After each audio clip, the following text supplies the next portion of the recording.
a presentation of Fox Sports. The city of Bristol, Tennessee triples in size today as fans gather at this Coliseum-like venue where the best drivers in the world become gladiators in chariots. And as we saw yesterday, a short track results in short tempers. So, as always in Bristol, hang on for more than just a race.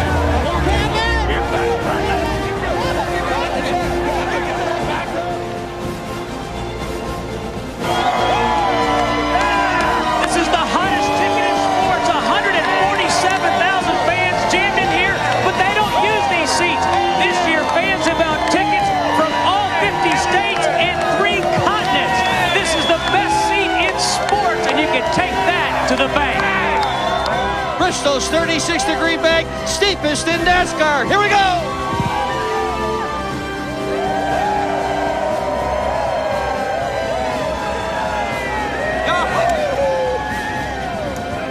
Thanks, Scooter. Easter may signify the start of spring, but each year the pilgrimage to Thunder Valley kicks off the start of NASCAR's fan-favorite short track season. And four-time Bristol winner Jeff Gordon, how special is this place?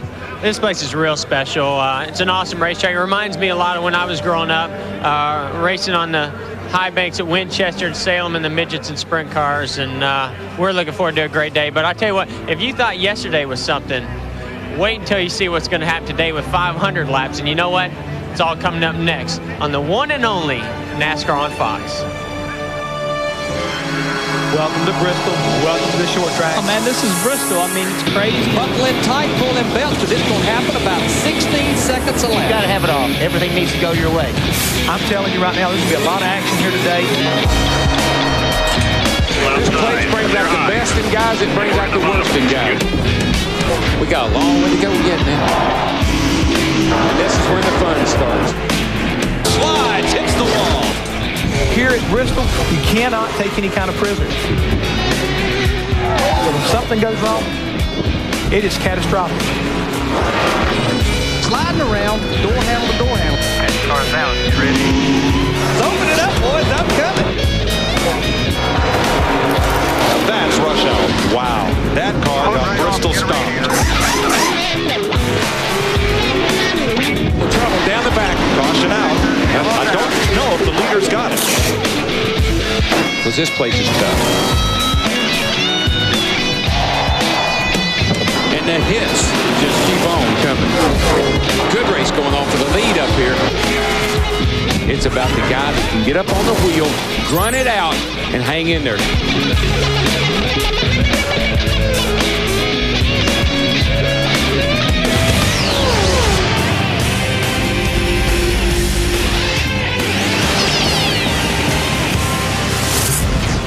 Welcome to the Singular Pre-Race Show, brought to you by Singular, the wireless company that supports self-expression nationwide. Racing fans have come here to see if Sterling Marlin can continue the best start of his career. Also, how will Tony Stewart overcome the pain in his back from last week's jarring wreck? And if it's too much, Todd Bodine is already on standby. We're located in the northeast part of the Volunteer State. Thousands of fans, 43 drivers wedged in, and as big as this place is, part of its charm is the close proximity of the drivers to the fans and the Hollywood Hotel to the cars, to the garage, and to the action. We're trackside, packed in here in Bristol. Hi, I'm Chris Myers. Welcome to the Singular Pre-Race Show. This is Oscar Sunday, and to win at Bristol's version and theater in the round, a driver must have a beautiful mind to become Lord of the Rings. Winning here requires conquering 500 tough laps, and that's no easy task because this track averages more door-to-door banging and more caution flags than any other track on the schedule. Joined by our stars now, we have, let's see, you'll be a Russell Crowe, Jeff Hammond. I'm Tom Cruise. No, you're going to be... I'm Stallone. Billy Bob Thornton, I was thinking more for Darrell Billy Bob, yeah, I like him. I kid because I care. But hey, guys, this track, and Jeff, this is not really about racing here. This is about surviving. No, it really is. This is the original Survivor Series. And the thing is, if you take care of your car will take care of you. That's what you got to do today. Protect your car. and you get a chance to get to victory lane. All right, well, Darrell, you won here 12 times, more than anybody. They got a nice big billboard out there with you smiling on it. And, I mean, what is the number one priority for the driver at this track? Well, believe it or not, all through the years, I mean, way back when, in the factory back days, everybody always had on their dashboard a sign that said, think, T-H-I-N-K. And that's what you got to do here. You got to think. You got to stay focused because there's so much traffic and so much movement going on. Only thing I want to say about that, remember on your dash, we had to have think 3 times. And the second one threw him. I think that's what happened. I don't know. Which one did you want me to do first? Well, one of those. Hey, the way the cars and drivers bounce off each other, Bristol blends a pinball game along with demolition derby at high speed. Now, Will Smith's performance in Ali was nominated for an Oscar, but what we saw here on Saturday was no act. The next celebrity boxing broadcast might feature stock car fighters in the main event. Yesterday, as the Busch cars closed in on the finish, the engines got hotter, and so did the drivers. Ladies and gentlemen, welcome to Bristol Motor Speedway, home to some of the world's best battles. Straight away. Turn 2. Trouble. Here we go. Round again. Hang on, Casey. Almost not again. Everybody ready. We're on a record-setting day here at Bristol. It's the melee at the Speedway. In our first featured bout, Jimmy I Never Forget Spencer versus Jack, the Jackhammer Sprague. Spencer's going to come back down on the apron. Oh, he shouldn't have done that. No, he gave up 2 or 3 positions and turns Jack Sprague hard in the inside wall.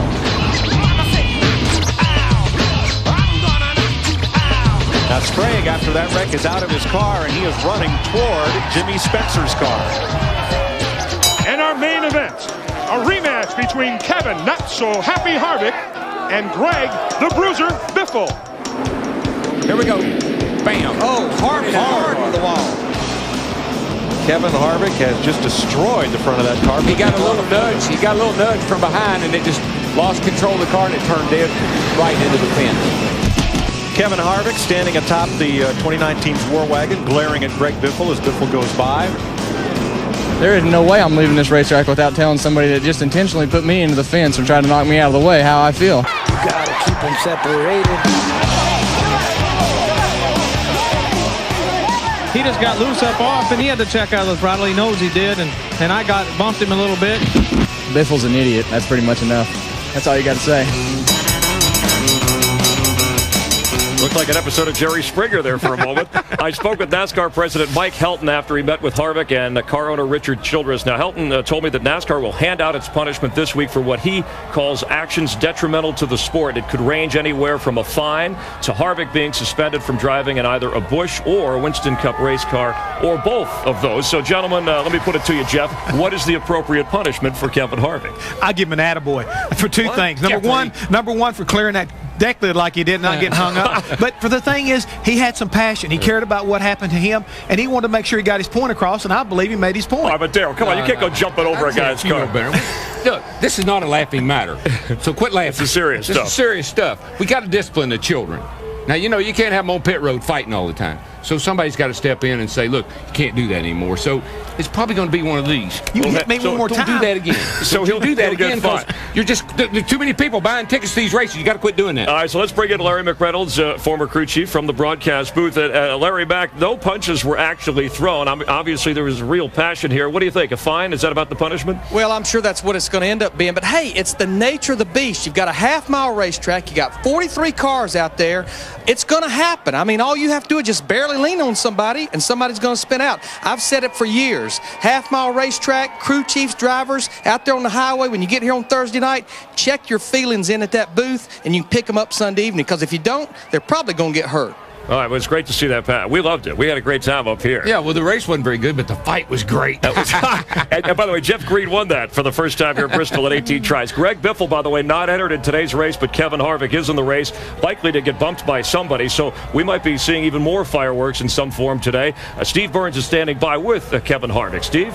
Well, Chris, we're doing the parade lap, and the fans like what happened yesterday. Kevin, 24 hours later, any regrets on what happened after the race? Well, we think we got a good car today, and we're just happy to be at Bristol and looking forward to having a good time. So that's a no comment on yesterday. Tell us about the electricity here. How do you feel? Well, I mean, Bristol is, there's nothing like this. I mean, the fans are right on top of you. It's a half-mile bull ring, and you don't have to worry about fenders or brings out a lot of things and a lot of people. That's the reason why these grandstands are full.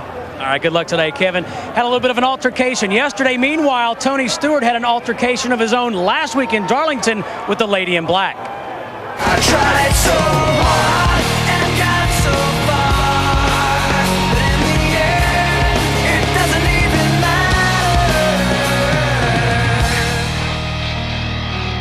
Tony Stewart comes to the Thunder Valley looking for a second career win here on the 36th-degree High Banks. But first off, you are a little beaten and bruised. You qualified 13th, but Smoke, can you go 500 laps today? I've never given up on anything in my life. I don't plan on giving up today, especially my favorite racetrack. So, you know, the good thing is the Home Depot Pontiac's driving real well, and if the car drives good, and it makes it a lot less tiring to drive the race car. So, you know, it ought to make it a little easier on us, but it's not going to be easier by any means. It's still Bristol. First short track race of the year. Is it harder for drivers here to control their emotions and let their emotions override their brain? I don't know. I'm not sure anybody's ever accused race drivers of being the most logical people in the world, but you know, this place is it's a hard track. I mean, you run really fast around here in a short amount of time, and you're running real close to each other. So, and you gotta be patient. You gotta use common sense, and you know, that's common sense in race drivers. You don't normally hear that together either. But the biggest thing we've been so proud, and I'm honored today. I've been a little nervous today to be interviewed by you, to be honest, because I got my paper this week, and then, you know, you're on there. Even my crew chief, Greg Zepadelli, he's on the bottom line down there. It just shows how big you really are. And if I had as pretty a teeth and as good a hair as you had, I mean, this driving thing would be a piece of cake, but it's all I can do to do my job today. All right, I'm sorry that I left my Ballad of Tony Stewart CD back in my Explorer. I'll bring it to Texas. Thanks, Tony. All right. Chris, back to you. All right, thanks, man. Yeah, it looks like he's doing a Denture Grip commercial or something with the way he's got the teeth out there. How about Harvick playing the company line? He's been talked to already. Ooh. But Darrell, getting back to Tony Stewart, here's a guy who ran the Indy 500, Coca-Cola 600, so he could do anything. But he's in backband. They worked with his muscles. He's going to give it a go. This is a tough racetrack, even if you're 100% healthy. Oh yeah, Flexall 454 does a lot. You know, put it back here on the back. But let me tell you, there's a lot of things you can do to your race car here. You can what they call Bristolize it. I like that term. Okay. You go in the car. You can pad up the seats. You can do all kinds of stuff for your seat. The other thing is the steering wheel location. You get that steering wheel in and out. But let me tell you something that a lot of the drivers are doing. They're going in the evenings here in the care center, getting fluids put in them because they know it's going to be a hard race. Oxygen.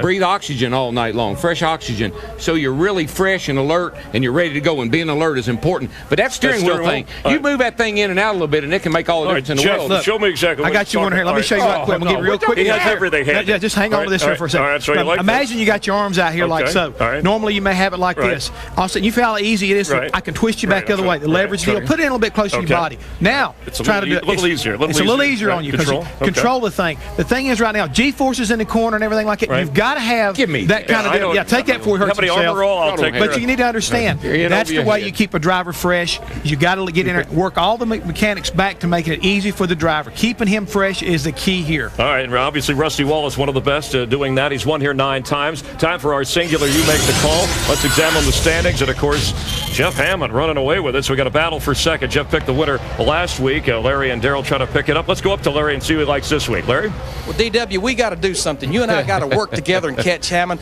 I'm going with a man that has never won anywhere but Daytona and Talladega, qualified 4th. The man that never forgets, Jimmy Spencer. All right, Jeff. I hope he forgets today, Larry. I'm going to go with a guy who knows how to win here at Bristol, Rusty Wallace. Get you some of that, big guy. I'm starting on the pole, and I'm going to catch you, old buddy. I'm points racing. I'm going with Jeff Gordon. All right. Okay. Gentlemen, Singular will donate $25,000 to the charity of your choice, whoever ends up the winner at the end of the season. DW, you got to get up to the broadcast booth. Good luck through this great crowd. Got to go now. All right. Get up where I get the good view. Coming up, we'll talk more with Jeff about Sterling Marlin and his great year. We're live in Bristol. Don't go away.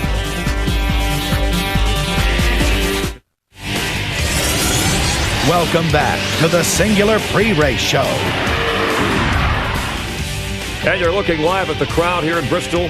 Today's race, special significance for the Sadler brothers. We're not talking about the Stadler brothers. Elliott Sadler won here last March, the first and only win of his Winston Cup career. Now, if he could win today, he'd be the first driver to win the first 2 races of his career at the same track since Sterling Marlin did it in Daytona in 94 and 95, and Elliott hopes for a flashback of this. So far this season, Elliott has 2 second-place finishes. Now, his older brother, Hermie, is starting in the back of the field. He's racing for more than just the checkered flag, much more. To kick off National Autism Awareness Month in April. His car carries the Autism Awareness Puzzle Ribbon. Hermie's 3.5-year-old daughter, Haley Drew, has autism and certainly doing better after the testing and with some help. But the racing community and we here at Fox Sports support efforts to heighten awareness, raise funds, and find a cure for autism. And in addition, the Autism Society of America offers a special video for special education teachers. And we're getting a little closer to the start of the race, so let's take a quick look at the battle for Winston Cup points. Rookie Ryan Newman in second place, keeping the heat on Sterling Marlin. Marlin, the Tennessee native, finished in the top 10 in every race this year. He's never won at Bristol. Still, he deserves an Oscar for best performance by a driver in a music video.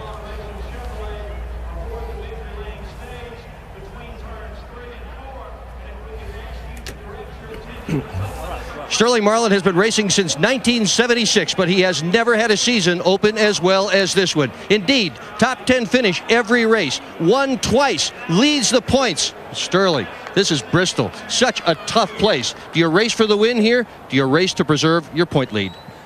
Well, we come to win. I mean, anytime you come to a race and show up, you're going to try to win. And I think we've got a pretty good car. We was pretty good in happy hour yesterday. Our car don't run good again on the short go, but runs good on the long go. So just got to be real patient here, and the pit stop's going to be something because Goodyear's got a great tire. They don't slow down much, so you still have 2 tire stops today. He starts 16th. He's got some people to go through to get to the front. To Chris. All right, and Marlin has won 4 of his last 19 races, and Sterling will be 45 years old in June. If he can hold on to the points lead and win it all, he would tie Lee Petty and Bobby Allison for being the oldest driver to win the Winston Cup title. And Jeff, certainly, he says he's the same old Sterling, but the crew has noticed a difference in him. Absolutely. I talked to Tony Glover, which is longtime friend and crew chief for Sterling, and he told me earlier this week he's never seen Sterling more focused about what his job is this year than ever before. I mean, they worked together for a long period of time, so I think that somebody noticing that is pretty big. I saw Lee McCall as a crew chief, and he said Sterling's running 2 miles a day. He's very aggressive with his input as well, and of course he has the Ganassi team behind him as well. At the drivers' meeting this morning, Jeff, lap drivers or lap cars became the issue. Everybody's a major discussion, maybe the greatest in years, about how to get out of the way. I think they decided they'd try to stay high on the track, but that's easier said than done. It really is, because this is very, very, very narrow racetrack when you think about it. You run the bottom, you come off, you got to go out close to the wall to make the lap comfortable for a driver. So even the lap cars, when they're trying to stay high, they're going to be trouble. This is the biggest problem about running a short track. Bristol is the worst. Yeah. Today it's going to be interesting. We saw that yesterday. Caution capital of the year. We had 14 cautions in the Busch race yesterday. Record tying. 20, by the way, is the record overall for NASCAR, and that was here twice. It happened in Bristol. Let's go back trackside and Matt Yoakum. Well, Chris, Elliott Sadler enters Thunder Valley with loads of confidence, and the reason is simple. Twice this year, he's already finished second. He returns to Bristol, the site of his first career Winston Cup victory. He brings back the same race car, which was very good in the final practice session, and they feel like after the changes they made, this car could go to victory lane again today. To Dick Berggren. Rusty Wallace is surely one of the favorites to win here. In 36 starts, he has won 9 times. 25% of his starts, he has wound up in victory lane. He starts 15th today with a good, strong car. To Steve Burns. Well, Dick, Jerry Nadeau will start from the 7th position here at Bristol, but yesterday in practice, he was the class of the field. He was fastest by not a little, but by a lot. Keep your eye on this 25 car. Chris Myers. All right, Jeff Hammond, as we see these cars now and some of the pre-race festivities on the Singular Wireless pre-race show, these cars will look different at the end of the day. They definitely will. If you want to take a picture, you want to see your favorite driver's car, now's the time to look at it, because it will not look the same at the end. Jeff Hammond and I will be here to observe the race along with you from the Hollywood Hotel. We appreciate you watching our Singular pre-race show. The curtain is about to rise on the 43 nominees for best performance on a short track. This weekend, we've already seen all sorts of feuding and fussing and fighting. So let's ring the bell for round 2. We're ready to race and ready to rumble. This is Bristol. This is Fox. It's going to be good.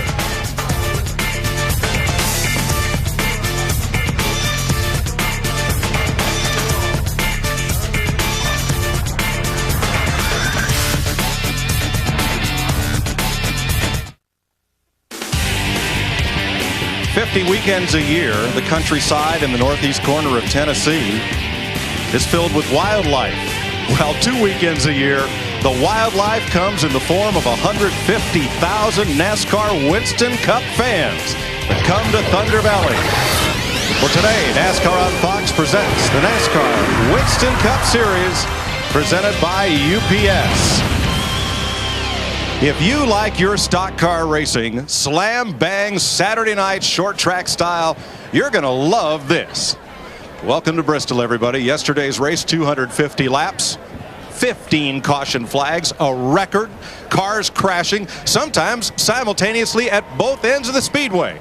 Now, we want to see good, close competition, not just all that crashing around, but stay glued to your seat. This is going to be fun. Hi, everybody. Mike Joy with Larry McReynolds and Darrell Waltrip. And Larry, what have you built into your car to make it survive 500 laps here? Well, I have to go back to the days working with Earnhardt. I'd put just as many bars as I could in the nose of this thing. I know the nose is going to get knocked off, so I at least want something up there. But you have really beefed this race car up as much as you can. It's going to take a beating. I mean, even the car that goes to victory lane, it's going to have everything replaced on it after this race. But what I like about today is the strategy on the crew chief's shoulders. This race was won a year ago by not pitting at the end. I talked to Tony Glover this morning, team manager for Sterling Marlin. He said, I'm looking for lap 350. I said, lap 350? He said, yeah, that's when we want to get our tires and fuels, and we're done pitting for the day. Darrell, you said a great thing yesterday about how you have to drive this track from the back of the car. Oh, yeah. Not the front. No, a couple of things. Everything here must have written on it, lean on me. Because, you know, you lean on the guy beside you. Everything inside the car, the headrests and all that stuff is lean on me. But the thing you got to do here to keep out of trouble is keep an eye on who's behind you. Because you can see what's going to happen ahead of you. You see the wreck, you see the smoke. But the cat behind you, he can't get checked up, and he runs into you and knocks you into the wreck. So you got to keep a little gap. If you watch Jeff Gordon and some of the guys that have won here, they'll keep that little gap between them and the guy behind them. And what do they call it when somebody drives you into somebody else's wreck? The Bristol Stomp. Oh, yeah. Oh, boy.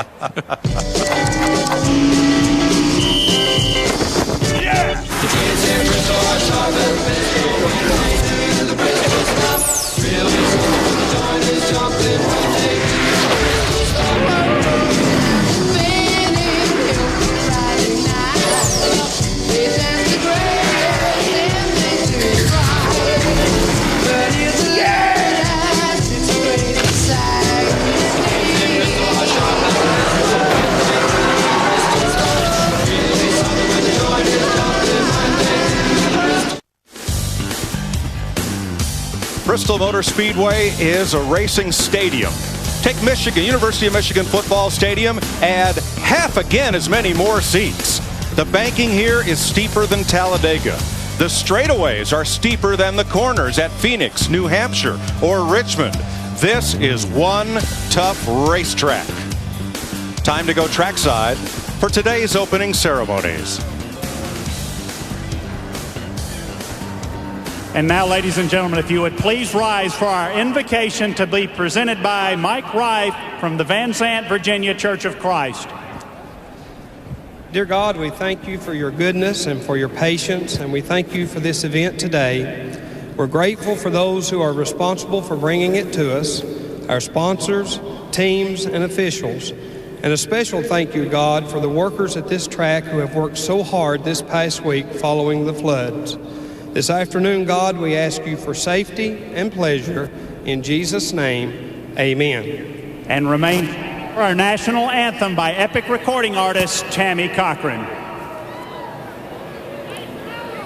Oh, say, can you see by the dawn's early light what so proudly we hailed at the twilight's last gleaming, whose broad stripes and bright stars through the perilous fight o'er the ramparts we watched were so gallantly streaming, and the rockets red glare, the bombs bursting in air, gave proof through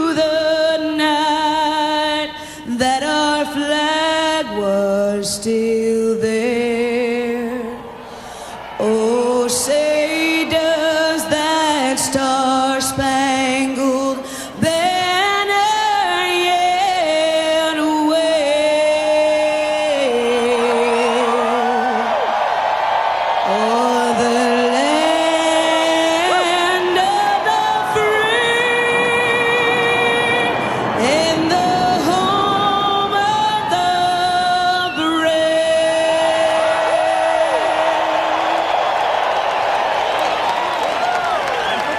We've all been waiting for Food City President Steve Smith. On behalf of our more than 9,000 associates, gentlemen, start your engine.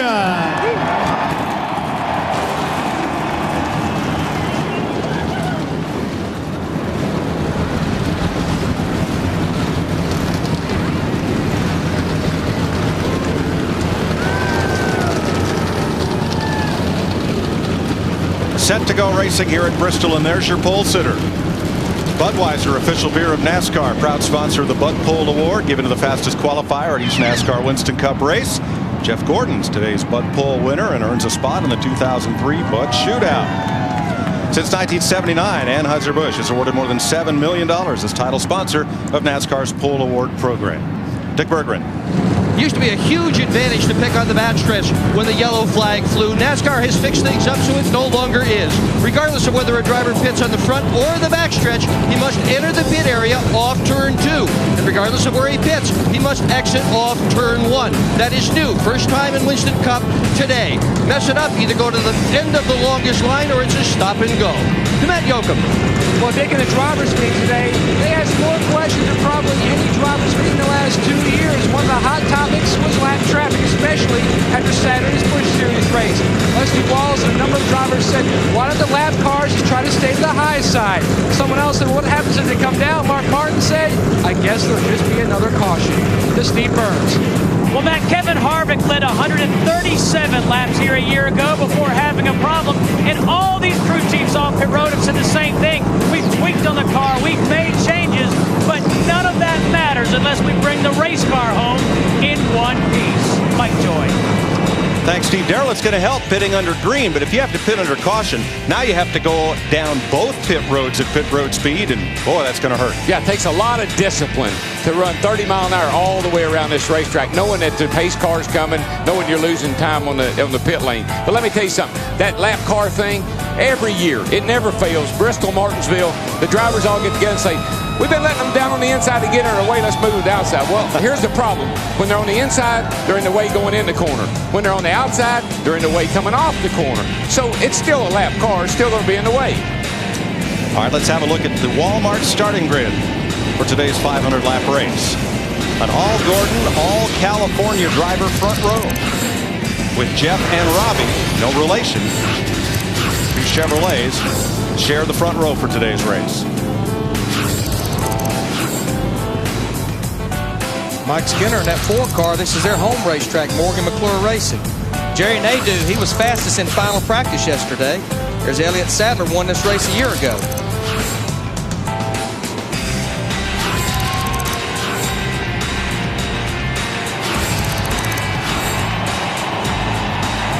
As you look back through the rest of the starting grid. Casey Atwood, one of his better qualifying efforts this year. Jeff Green won the Busch race yesterday.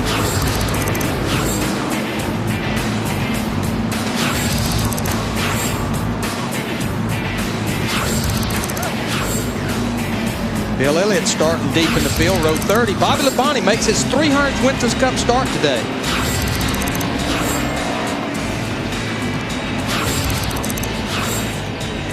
Petty cars occupying row 18. And here's provisional land. A couple of veterans there. Let's see if we can get Robbie Gordon on the. Robbie, remember you got new brakes and rotors in the front. Get a little heat in them right there.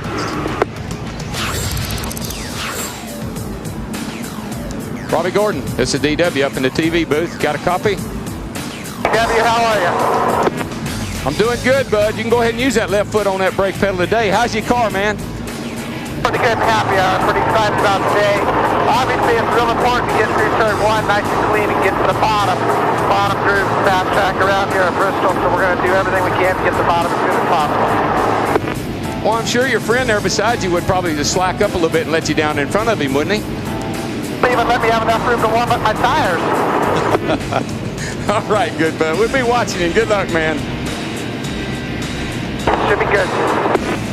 Robbie Gordon from the outside pole. Let's have a look at the Dr. Scholl's race analysis. Remember, Dr. Scholl's helps you to look, feel, do better. 43 cars, 43 came, nobody went home. You know, it's kind of funny because I was thinking as I watched those two take off, I said, this start's going to be sighting. Because I'll tell you, those two cats, you know, they like each other, got a lot of respect for each other, but Robbie Gordon would like to get down in front of Jeff Gordon if he could. Let's take a look at the weather. This is the one we're going to pay close attention to right here. 80 degrees track temperature. Yesterday in practice, 53 degrees. Even though the concrete is not that sensitive to weather changes, that is a big swing in track temperature. These cars are going to slide around a lot more today. And guess what? Driver comfort just it got a little more difficult with the temperatures being a little higher. You know, we saw tempers flare yesterday, and this heat will just add to it. Yeah, tempers and temperature. They could be related. I just hope today, you know, we had 15 cautions yesterday. I want to see some racing. There's the Motorcraft cam on board Elliott Sadler. I know Rubin's racing, but wrecking ain't racing. We sure saw a lot of wrecking yesterday. All right, DW, I've told you a lot this lap here, but I'm going to tell you one more time. Pull them belts real tight, buddy. We're going for a ride. 16 seconds a lap. Getting ready to take a deep breath. I'm taking the green flag. Go, go, go. Green, green, green. Buckety, buckety, buckety. And let me down in front of you, JP. Thank you. 500 laps of Short Track Sunday. See, I told you he'd let him down in front of him. What was he worried about? Robbie Gordon in that 31 car. He's going to lead the first lap of this race. All right, we're here in the 31 car. It's black flag for jumping the start. The pole sitter controls the start. Jeff Gordon, he'll have to come to pit road at 30 miles an hour. Now remember, under green, he only has to do it on the front stretch. He's still going to go at least a lap, close to 2 laps down. It'll be a stop and go in his pits.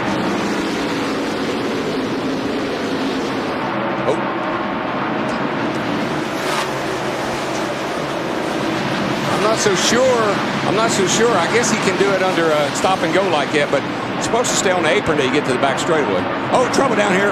Buckshot Jones. And the first crash is at lap 3. 31 car just got a free pass. Yes, he did. He's going to be way back in the field, but at least he's not a lap down. There I have 2 pages to write down caution flags today. Yesterday we ran out of paper. Well, we had 15 and 250 laps. Is there any way we could have 30? Let's not try for a record. I was watching the start. Let's see if there's any contact that sent Buckshot Jones into the wall in the 44. There's Steve Park right behind him, and Steve Park, yikes. A little aggressive getting out the corner. A little early to be. Bad place to give a guy a little shove.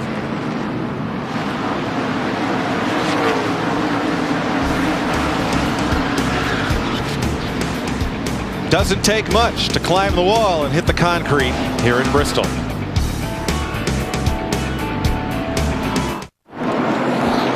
Green, green, green. Here we go again. Green, green. First caution is a quick one.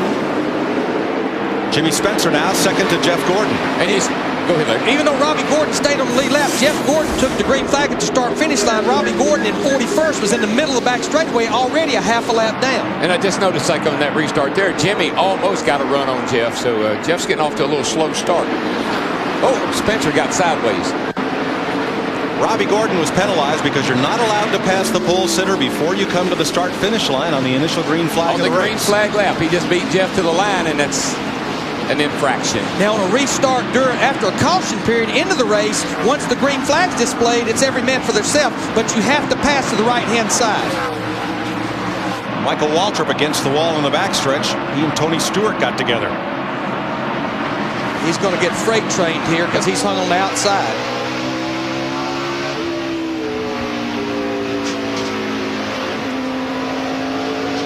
Continues to lose positions here. Well, it's just like Daytona and Talladega. This is a little Daytona and Talladega. You get up on the outside, they're all going to go by you, and there's nothing you can do. Just ride and wait. You see the replay, maybe just a little help from Tony Stewart. I mean, everybody's in a hurry. Even though it's 500 laps, you know the leader's coming in a hurry, especially if you start deep in the field. Oh, yeah. You're going to get lapped if you don't go. And you can't, the spotter and the crew chief are both hollering at you from the drop of the green flag. You got to go. You got to go. He's still not able to get in. Still can't get back in line. He'll get in line back here at the tail end of it. Let's check with Matt. Mike, under that caution, Jeff Gordon came on the radio to Robbie Loomis's crew chief. He said, I don't know what he was thinking, meaning Robbie Gordon. He says, I told him in the driver's meeting to be careful and not jump the start. And that's exactly what happened. In all defense, if you watch the two cars, they go at the same time. Robbie just got a little bit better. Right there. On further review. But you can't beat the pole sitter to the start-finish line at the start of the race. Right. After a caution flag on a restart, you can once the green flag's displayed. But at the start of the race, the pole man controls the start. Yeah, and Robbie was about a half a car length ahead of Jeff back here when they initially took off. And then Robbie Gordon caught a lucky caution when Buckshot Jones got in the wall, so Robbie is still on the lead lap. He's a half lap down, though. But that's better than being a lap down. Jeff Gordon wasting no time. He's put a lap on Dave Marcus. He sets out after the rest of the tail end of the field. Dave Marcus's car with Dick Trickle. Yeah. 71. Now, Michael Waltrip, he started 9th. He finally got in line, but he had to go all the way back to the 30th position behind Bobby Labonte here before he was able to get in line. Yeah, you know that sooner or later somebody will cut you some slack and let you in, but sometimes it's way, way back here before it happens. And he's up there again. He can't get down. And when you're up there, since no cars has been running up there, that's where everybody's rubber off their tires going, and it gets on your tires and makes you feel like you got 4 flat tires. My tractor won't get no traction. No. Ricky Rudd makes the pass for 14th on Dave Blaney. John Andretti and the 29 of Kevin Harvick follow through.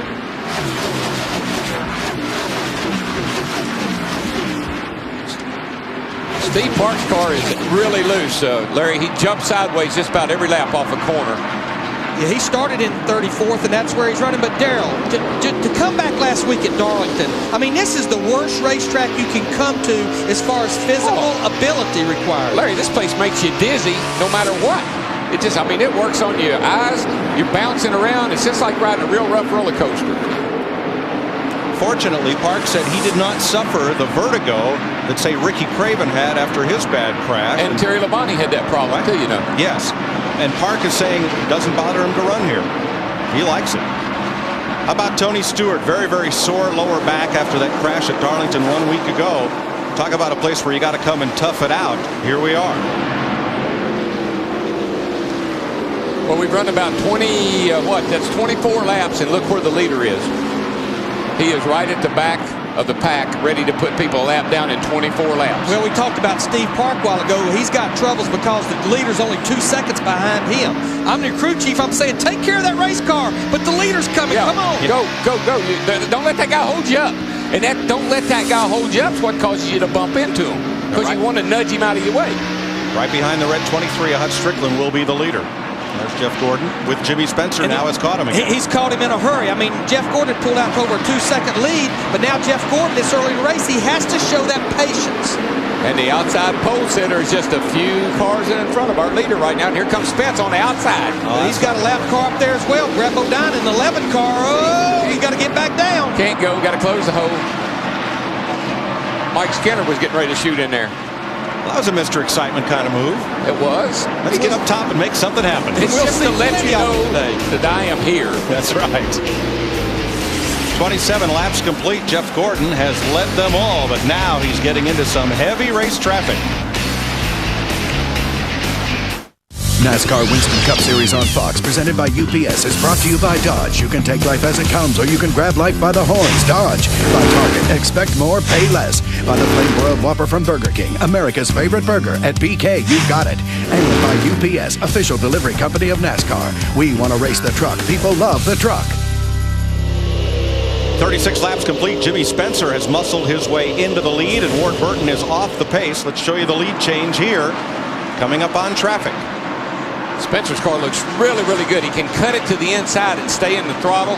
He drove under Jeff. Watch his car accelerate off the corner. Jeff's got to give him the room there. And Skinner got to run because of the 41 car taking the line away. And there's Ward Burton, who continues to run but has dropped off the pace and gone a lap down in the 22. And I ain't faking. There's a whole lot of shaking going on around here right now. Yeah, Ward Burton definitely looking for a caution flag where they can get to pit road and see what in the world's going on with that thing. These lead cars are just closing up on the back of the field so quick. Our guys in the pits are saying he has an ignition problem. I'm sure he's tried all the things you would try on the racetrack, going to the second ignition system. Evidently, that's obviously not working. Inside, it is all clear behind him. Jeff's car, Jeff lost the lead because of just traffic and getting up out of the groove, and Spencer made a run on him, and he had to let him go, and then the 4 car got by him, but he got back around the 4 car. Now he's closing back up on Spencer again. Now it's Spencer's turn to deal with lap traffic. Matt? Well, Mike, during the final practice session, Jeff Gordon's team up and crashed. Stacy Compton in the back straightaway has spun and crashed into the inside retaining wall. Caution is on the speedway. And that's a good break for Robbie Gordon. What a costly mistake at the beginning of this race. He's sitting on the outside pole, and he was 2 seconds from being lapped. Everybody got a lap back. Hermie Sadler got a lap back there. Stayed on the lead lap. That's a good deal. Rick Mast? Yeah, Rick Mast as well. Kyle Petty was in danger.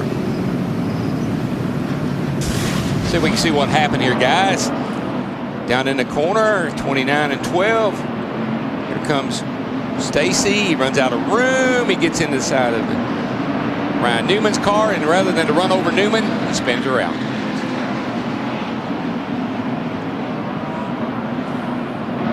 It's just a matter of getting down there, you run out of room, and you try to stay off of that guy, and you got the wheels hard left, and the back end comes around. And this thing is what we call, Mike, self-cleaning track. Oh, yes, right down to the bottom. The vacuum cleaner. 43 laps complete, 2 cautions. Jimmy Spencer is the leader. Today's Track Facts brought to you by KFC. This is the 83rd Winston Cup race to be held in Bristol. Jack Smith, the inaugural winner. As we told you, it's the steepest track on the circuit. They switched the pavement. The asphalt wouldn't hold up, so they concreted it in 1992. And started running here under the lights in 1978. There's fast food, and then there's KFC. Steve? As Sterling Marlin's talking to Tony Glover and Lee McCall right now, Mike, and he's saying he's a little bit loose from the center off. They're going to talk about, or they are talking about making an air pressure adjustment and a wedge adjustment when and if they do stop. Matt Yocum. Steve, during the final practice session, Jeff Gordon's biggest worry was the car not having enough forward bite up off the corner. They made some adjustments this morning. He is still loose up off the corner. He just can't get in the gas when he would like to Dick. Tony Stewart stayed on the racetrack with his number 20 car, complained he'd like to get some more forward bike, and he'd like to get a clean windshield, but he's still out there, didn't pit. Going green, guys, and that's every car out there is fighting forward bite. I mean, that's just kind of like what I'd probably tell him. Go. See, he was down about 60 miles an hour before he even gets to turn 1. He's up to 112 miles an hour. Just barely at 100 miles an hour in the middle of 1 and 2. This is down the backstretch, looking at the Fox tracks. 130 miles an hour into turn 3. And of course, Larry, the problem is trying to put 800 horsepower down to this concrete. That's your problem. And you're always going to be spinning the tires and never have enough forward bite. Ward Burton was in and out of the pits there. He's back in 39th position. We had a report that they was going to try to change that battery under caution. The ignition box swap was not working. And Bobby Hamilton in the 55. That's Hermie Sadler up above a lap car, and Hamilton's lost about 8 spots because he can't get down to the bottom of the racetrack to get underneath Sadler. Now he gets a place in line. Tough break for Hamilton. It really is, because he's running pretty good. But, you know, there's certain guys that you can almost depend on to give you a break. Then you wait for one of those guys to come along. Oh, trouble on the back. 43 car around. Hard into the outside, inside wall. 43's around. Trouble on the back. Caution is out. Caution. Third caution of the day comes at lap 52. That's 43, 44, and 14. 14. The 14 did go behind the wall. They're trying to make repairs. And the 43 will have to go behind the wall. He's got a lot of damage. He's staying out. And nobody got a lap back from Jimmy Spencer. Okay, 51 laps. What do you want me to do? I still want you to stay out. Stay out? Okay, 10-4. A little hot in here right now. Can you be sure you give me plenty of water next time I come in? You told me yesterday it was cool in here, so you just have to live with it, DW. I'll get you a glass of water when I can, but I can't hold the pit stop up. Oh, man. I didn't know it was going to be 70 degrees today. Should have watched the Weather Channel. I can't watch it. I taped it.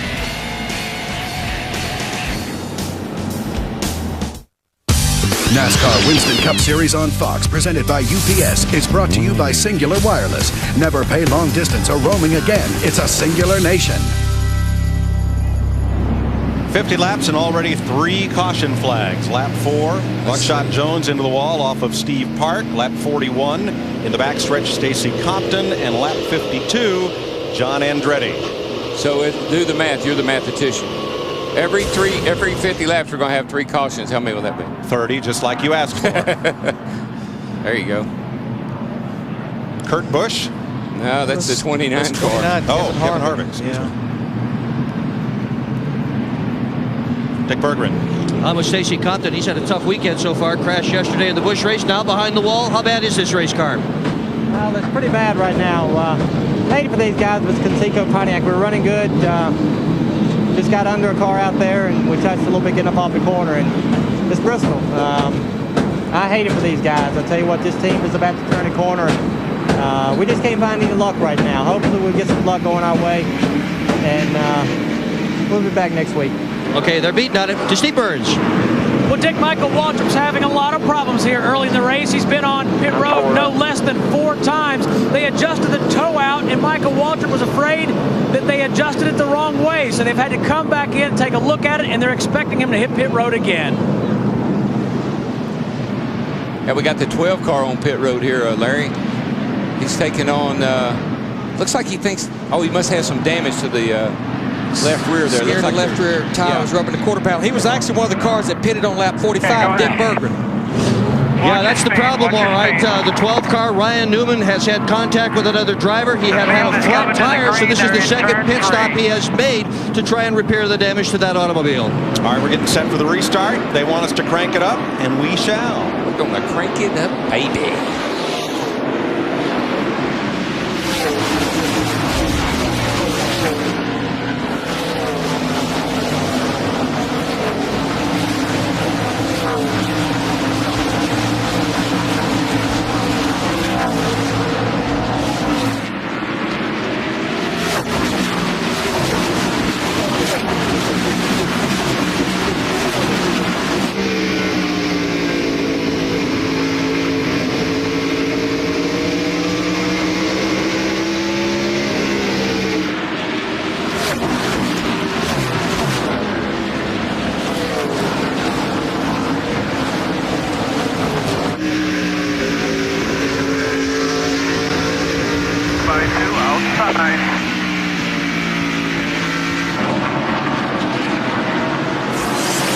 Tony Stewart going to squeeze between a couple of lap cars there. That's exactly what he did. He squeezed through there. That's what you got to have. You got to have a car that you drive where you want it to go, not one that's kind of driving you. But Darrell, we watched this car yesterday in practice. He by far had the best race car. That car was digging down there at the bottom of the racetrack. I think the question was, can Tony go 500 laps here today? If he doesn't give out physically, his car is there for him. But you know what makes him feel a lot better is that race car is a good race car. Oh, yeah. Leaders. Like Jeff Gordon was all the way underneath Jimmy Spencer down the front stretch. Here he goes again. Whoa, Spence. Now, Spence, you'd get mad if he did that to you. Clear low. Give him some room, bud. He's faster than you are. 150,000 seats, and nobody is sitting in them. Everybody's on their feet watching this. Gordon gave him a boot. Had to let him know that he meant business. Right now, Jimmy's up in that second groove, and just no grip up there right now. He just can't get a bite. Gordon's like a surgeon, though. He knows exactly. Just give you that little bump. Just enough to get you out of the way. Matt Kenseth in the 17. He's going to work on Spencer here. Spencer needs to get back down the bottom of the racetrack. And you know what I think about that 17 car, Larry? The way he ran at Rockingham, this is a kind of a similar racetrack. You know, that's a mile, I know, but they've got a lot of characteristics the same. Running good here today. Yes, a lot of teams are using their Rockingham car here. How about that 4 car? That testing that he did up here is paying off for him, isn't it, Matt? It sure is, DW, having the best run of the season for Mike Skinner. But the team's heart sank under that caution when Mike came out and said, guys, I think I've got a right front tire going down. So he pulled up alongside Matt Kenseth, who's running in third, and Matt looked at it. Matt gave the thumbs up, so the tire's okay. And what happened when you've got the hot tires and you go to caution? We talked about it you have a flat tire on a restart, you have to do a good job of getting those tires cleaned off. That's why the crew chiefs are always hauling at the drivers. Clean them up now, clean them up, because you always got buildup on them after a caution. Tony Stewart in 6th. He has Ward Burton, lap car in front of him, as he moves toward the front. Dick? And as you heard earlier in our broadcast, Tony Stewart has every intention of finishing this race, but he is a badly beaten up race car driver. They're keeping it very low key, but Todd Bodine is in the area, and he will be ready to get in that car if needed. He is not in the pit area, but he's on the property, and he is the designated driver. We look at our Fox tracks. He is making some gains on that leader right now, Jeff Gordon. Just a real neat story about this race car. This is the car that he won with here in August. They have changed Victory Lane, completely moved it. When they were testing up here, they were tearing the old Victory Lane down. The team said, hey, you know, our car was the last car in that old Victory Lane. They went over and gathered up a bunch of pieces of the old Victory Lane and took it back to the shop. Well, I tell you one thing they'll have to do. They may have to pull Tony Stewart out of that car after this race is over with, but I don't believe he's going to get out of that hot rod. Bobby Hamilton works around Michael Waltrip. Jimmy Johnson comes along with him, then Steve Park, Ryan Newman. And Larry, you know this. Of all the injuries I ever had in racing, when I was in my race car, I was the most comfortable, believe it or not, because I was in my little domain, my own little world there, and I focused on racing, and I never thought about how much pain I was in. But when you climbed out of that race car, you know how many aches and pains you had. Call the ambulance. Newman, Kyle Petty, Rick Mast, and then the leader, Jeff Gordon. Steve? Mike, just a quick follow-up on Michael Waltrip. I mentioned he was on pit road 4 times. On one of those efforts, Kyle Petty got into him, and there's a lot of damage to the left front corner of that 15 car. In fact, his crew has already gone back into the garage to the crash cart. They may have to bring Michael Waltrip in. Well, something so simple as a little bit of a toe, get the toe end knocked out. We're only talking about 1/8 of an inch, but you can't drive it if it's not there. Now, look, right here, earlier, this is how Spencer took the lead from Gordon when Gordon started catching the lap cars, and he's right on his rear bumper again. Well, you know why? Because Jeff Gordon is real cautious. And Jimmy Spencer, does he know what that word means? Let's just say Gordon handles the lap traffic a little more delicately. There you Now, go. let's look back to yesterday's Busch race. Spencer did not have a mark on his car until the last lap. Well, he was determined to get one on it. And did. And he didn't want to finish the day without a mark on his car. Last corner of the last lap. They work under Rick Mast. And again, as we got to 76 laps on tires now, some of that good grip and that good handling feeling that you had is going to go away over the next several laps. How about it, Matt? Well, Mike, you know how spotters are so important, especially here at Bristol. Under that caution, Jeff Gordon came out and told his spotter, Ron Thiel, it's very important that you keep me on the bottom. He says, I've tried the outside, and it's just not there yet. You need to keep me on the bottom. This place looks like a twice as large version of Thiel's home track, Riverhead, Long Island, so I'm pretty familiar with the contours of this place. But look, you're never out of traffic. Jeff Gordon gets a few laps here in the clear, and then he's right back up in traffic again, and that's the way it is all day long. It's like getting in a big crowd of people. And as you know, you get pushed around a little bit and say, excuse me, and you get pushed around a little bit, excuse me. Pretty soon you say, if somebody pushed me again, I'm going to knock the fire out of it. 500 laps in a blender. But I tell you, the fastest car on the racetrack, Tony Stewart, and that 20 car started 13th. He's up to the 5th position right now. And here we're going to look at the Fox tracks. A while ago, it was about 2 3/4 seconds. Oh, trouble over on the back. Steve Park is spun. And caution is out. Lap 81, 4th caution of the day. All right, DW, 80 laps. I believe I'm going to give you 4 tires now. But we have a group of cars that pitted about 35 laps ago. I have a feeling that group may stay out. Well, let me ask you something. Could you open up those air ducts that I told you to tape up last night? As long as it don't cost my pit stop. Not going to give up no positions in these pits. You want to be comfortable, you have to sit in that lazy boy and watch the race on Fox. In other words, quit working your mouth and start working your hands. Is that what you're trying to say? Now let's see what happens to Steve Park in turn 2. Got down on the flat. Too low on the racetrack. There's such a transition right there between that asphalt and concrete. I'd have to back that up a little bit further, boys, if you could, because he didn't just get down there. There you go. He was already loose when he got there. He got under Bobby. Same thing we saw happen to the 14 car. He got down there and didn't have anywhere to go, and he had to cut it hard, and he spun out. Leaders are on pit road, 30 miles an hour. All right, they have to enter on turn 2. 30 miles an hour, all the way down the backstretch pits. Pit road is a continuation through 3 and 4. There's no teams pitting there, no wall, but it's a continuation. You still have to maintain 30 miles an hour. See, they entered right here.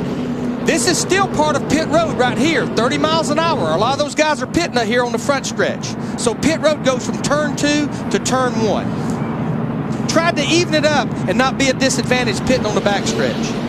Now, several cars went in the back straightaway pit. The 48 car, here comes Terry Labonte. He was the first one in his pit box. He's off the back pit lane now. See where he comes out, Steve. Hey, DW, Sterling Marlin said he's still just a little bit loose off. They want to make a wedge adjustment. 4 tires for Sterling Marlin's Dodge. Dick Berggren. Tony Stewart is tight in the center of the corners. He's asked for more forward bite, even though that might make the fight in the center worse. He said he's going to fix it the way he drives the car. To Matt. And Jeff Gordon is already down and away, beating Spencer off. They made a slight air pressure adjustment in the right rear. He was very pleased with the way the car cut in the center of the corner. He just needed some help up off the corner. One member of Casey Atwood's crew limped back across the wall. He was bumped hard by Sterling Marlin as Sterling exited his pit.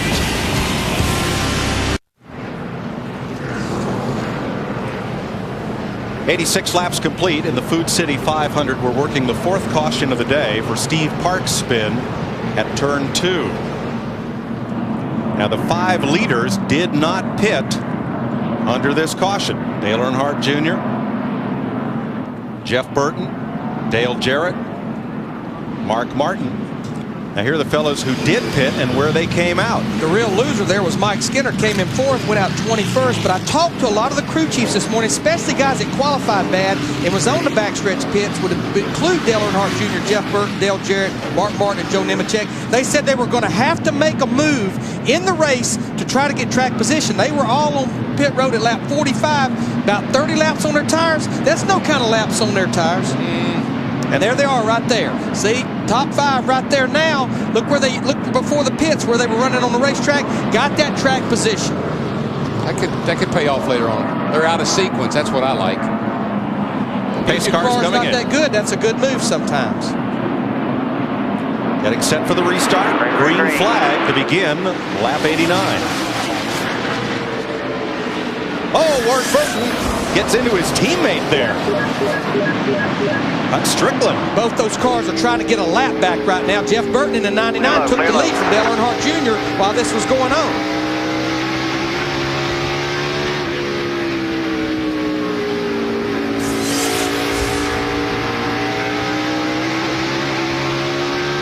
This is a telemetry on Dale Earnhardt Jr. right there. You see about 8,800 into the straightaway, about 6,800, feathering a little bit right there. Up to about 8,900 right there. The end of the front stretch, down about 6,500. Clear.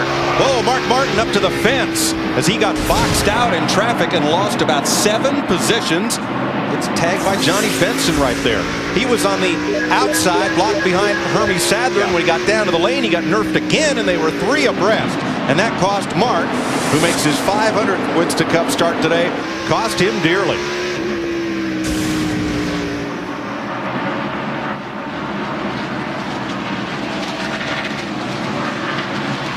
It's a bump from Tony, and they're 3 abreast there. Of course, Tony has those fresh tires. Mark Martin on 35-lap tires. Yeah, That'll cause your car to be a little bit better right there. That's such a I mean, I know track position is important, but more when you lose grip and the guy behind you's got 4 freshmen, he's going to use you up. And that's the thing. They don't see the give up on the stopwatch with older tires. It's just the grip it has. Can't maneuver the car around. That's what happens.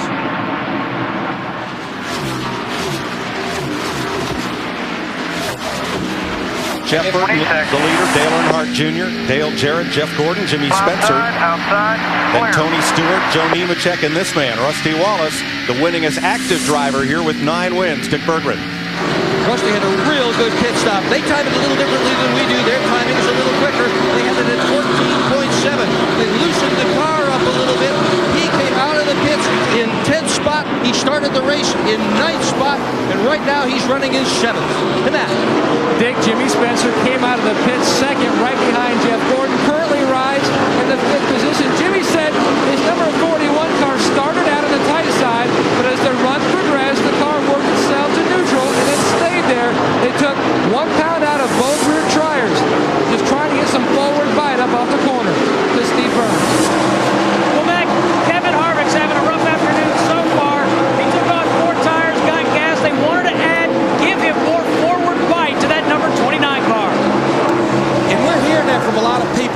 a compromise here, Darrell. Where you really have to have your race car good is right in the middle of the corner. Have that car turn.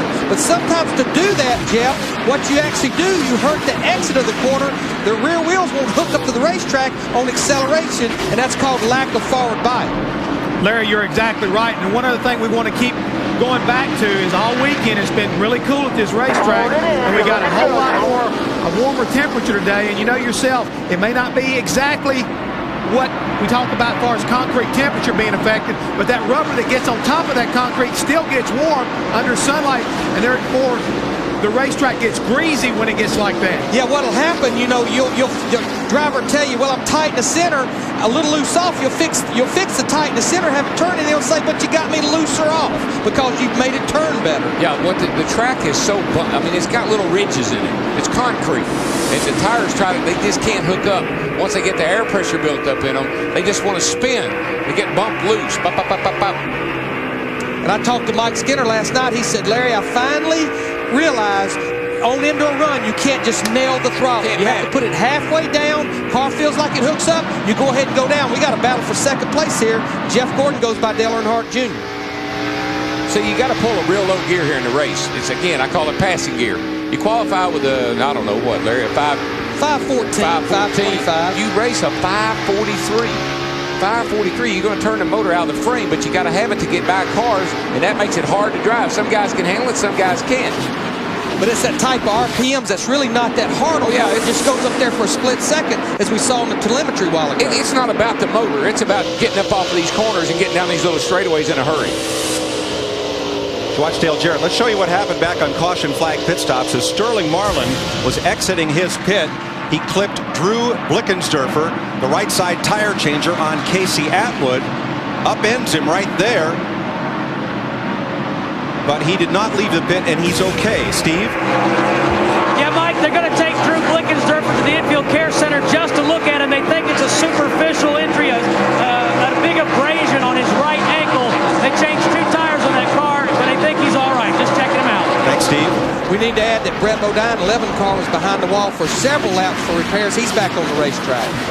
Has that new sponsor out there, Hooters Restaurants. For the rest of the season. 107 laps. Oh, we've gone the last 35 or so, caution-free here in Thunder Valley. Jeff Burton leads them at Bristol. NASCAR Winston Cup Series on Fox, presented by UPS, is brought to you by Team Monte Carlo. The cars more champions depend on. Chevy will be there. And by Lowe's Home Improvement Warehouse. Lowe's, improving home improvement. NASCAR Winston Cup Racing on Fox, presented by UPS. We are under caution for the 5th time today. Hermie Sadler has crashed up in turn number 3, and after he spun to a stop, Dale Jarrett did not have room to get through, dented up the nose. Yeah, I don't think he didn't hurt it much. I thought he might hurt it, but it looks like it's all right as he went by here.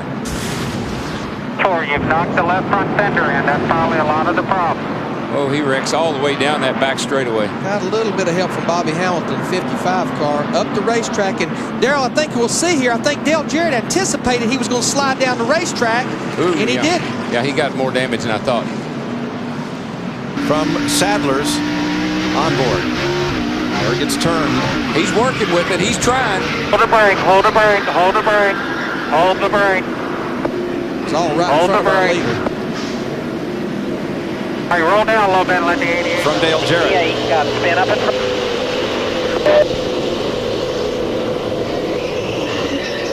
Just couldn't get stopped. I think he anticipated that car, which normally will happen, was going to roll down the racetrack. But the spotters told him to hold the brake because all the traffic was going low. They'll just happen to be forced up high, I'm sure. If he'd been off the brake, the banking would have been self-cleaning. Yeah. Said earlier, but now Hermie Sadler's driving that autism awareness car. His young daughter diagnosed with autism last February, and Hermie working with the Autism Society of America to increase awareness and raise funds to help find a cure. In addition, there's this educational videotape for teachers who work with children with autism and special needs. For more information, call the number on your screen or visit their website. Well, now, Larry, I want to tell you something. I was just about ready to call you and say, you know, next time don't leave me out here on 30-lap tires. Yeah, I mean, the only person that was paying off for was Jeff Burton, Frankie Stoddard, and that group in the 99 car. You know, he still was holding on to second place, but this is did what they wanted to see right here, because now you're forced. You have to come in and pit. Yeah, and the thing about it is if it stays green for a long period of time, those other guys are going to eat my lunch. Go back in or stay out? You're okay. Stay out. Dale Jarrett with minor damage back on track. 119 laps completed, 5 cautions already. NASCAR Winston Cup Series presented by UPS is brought to you by Napa Auto Parts. Napa, we keep America running. By Kawasaki, get 000 till 2003 on all Kawasaki vehicles. Kawasaki, let the good times roll. By Coca-Cola, official soft drink of NASCAR. And by Autotrader.com, new, used, buying or selling. It's the ultimate in automotive classifieds. Need more NASCAR? Mondays at 7 Eastern, 9 Pacific on Speed Channel. NASCAR Inside Winston Cup. The guys who live it every weekend. Michael Waltrip, Johnny Benson, Kenny Schrader, plus host Alan Bestwick. Inside Winston Cup on Speed. To get Speed Channel, call 888-22-SPEED. Let's have a look at the NASCAR Busch Series standings, the way they stack up after yesterday's slugfest here at Bristol. Greg Biffle is the point leader. Jeff Green, Kent Wallace, Jack Sprague, and Jason Keller. And the NASCAR Craftsman Truck Series points, sponsored by Sears. Ted Musgrave and Robert Presley tied for the lead after 2 races. They better look out. Let me tell you, here's something that Larry and I were talking about. These guys that pitted the last time are now leading the race. The guys that didn't are now back in the field. But they're all sequenced, Larry, and I like that sometimes. It can definitely put some different strategy, especially when we get near the end of the race. And I believe we're going back green flag racing here. Pace car is off. Long way to go still. Oh, yeah, we just got the water going. 5th caution period over. And we begin at lap 124. Stewart just keeps inching closer to the front.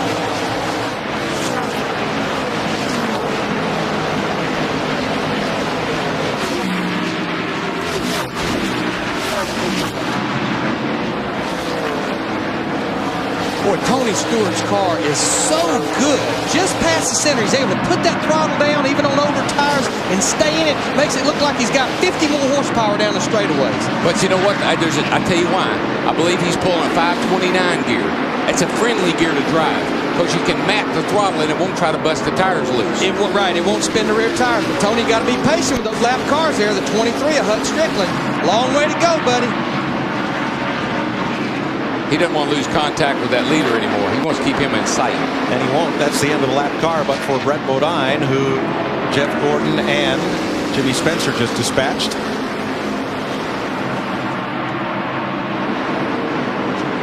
See who's quick here. Gordon, then Marlin, then Wallace.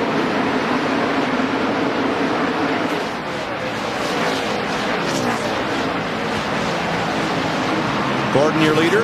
There's Spencer. There's Stewart. Then Wallace, Kenseth, and Johnny Benson. You're looking at Johnny Benson's car here. Listening in just a little bit there, but he has made some gains. Started in 28. Johnny and this group hadn't given us a whole lot to talk about this year. Best finished at 10th at Vegas. This is one of their older cars. In fact, they finished 2nd here in 2000 with this car. I think this type racetrack has always been a Johnny Benson style type racetrack. Yeah, he runs good on the short tracks. Grew up on the short tracks in ASA. And he's up to 6 right now. I tell you, Larry, you know this, and Jeff does too. Some drivers' car can be handling terrible, and you never know. Oh, turn 2, Rusty got into the side of Hut Strickland, trying to lap him, and nearly paid the price. Everybody's in line. Clear on. That's okay. That'd like to have been big. He used the Goodyear up on the right front. Whoa! Sterling Marlin gets in the back of Johnny Benson. 10 car, hard in the outside wall. That will be a caution. Coming to the caution. It's the 6th one of the day. Comes out at lap 132. And we see this so much where a car gets that right front into that right rear, and you just run out of room getting in the corner. Everybody's hunting the bottom of the racetrack. Well, you're moving so fast that, you got to turn in. You can't just stay up there out of the way. You got to turn in, and sometimes you come together with the guy that's trying to get under you. A lot of damage to Johnny Benson. Benson goes right behind the pit wall. Down, and he come right up and hit him. Here's a look. This is coming off turn 4 right here, down the front stretch. Sterling's got to run. He's got a nose under there. Just didn't quite have enough room. And that's one of those things that you don't know. The guy on the leading doesn't know if the guy on the inside is going to go on or if he's going to give him a break. And it's happening so fast. It's such a short distance from off of 4 to down to turn 1. Here's another look. Sterling doesn't much get under him there. Stay with it. Stay with it. Didn't quite have enough room, but I'm sure he might have thought that Benson was going to give him the room. Can't do that, though. They're all around. See, right there, I think that's what cost Johnny Benson. Yeah. He had to check up. Sterling got the run off turn 4. Yeah. Jeff? Hold the brakes. Hold the brakes. Guys, you know, sometimes that's where that spotter is so important, because if you see that guy move to the inside of you like that, you can at least tell the driver he's looking. He may not be there, but you tell the driver he's looking, and sometimes that'll make a driver either look in his mirror or go in just a teeny bit higher and kind of feel that guy beside him. Steve? Hey, Jeff, I was just listening to Sterling Marlin on the radio, and he told Lee McCall and Tony Glover, he said, I didn't mean to do that. I didn't mean to get into him, but he just chopped me off.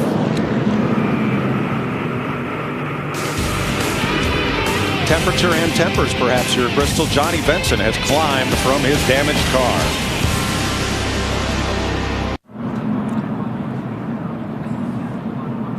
Welcome back to Bristol, where we're working the 6th caution flag of the day. Sterling Marlin sending Johnny Benson into the turn 1 wall.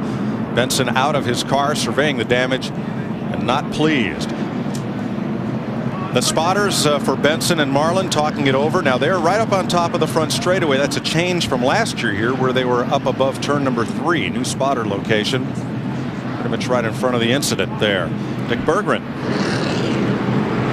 Well, Rusty Wallace is concerned about the front tire. He just rubbed into another race car. He's asked his spotter to take a look at it. They've also asked other drivers to take a look at it. He just is very concerned. He's also concerned about the 23 of Hut Strickland. They've asked him to get out of the way, or he'll be the next caution flag. Matt? Dick, earlier in the race, Mike Skinner survived the possible flat tire, but he couldn't survive the lug nut that fell off on his last pit stop. It dropped him from 4th to 21st, but he has quietly and Larry Mack patiently worked his way back up to 11th from 21st. But also one note, keep your eye on the 21 car. He's a tick tight, but quietly moved back into the front. Gordon takes the restart green flag. Trying to clear Strickland. He's not going to be able to do it this time. You know, one thing I always try to tell my spotter and my crew chief is tell me who that is that's up beside of me. Hut Strickland opened the door for Jimmy Spencer in the 41. He took the lead there. Well, Tony Stewart going to the bottom right here. Spencer got by, and here comes Tony.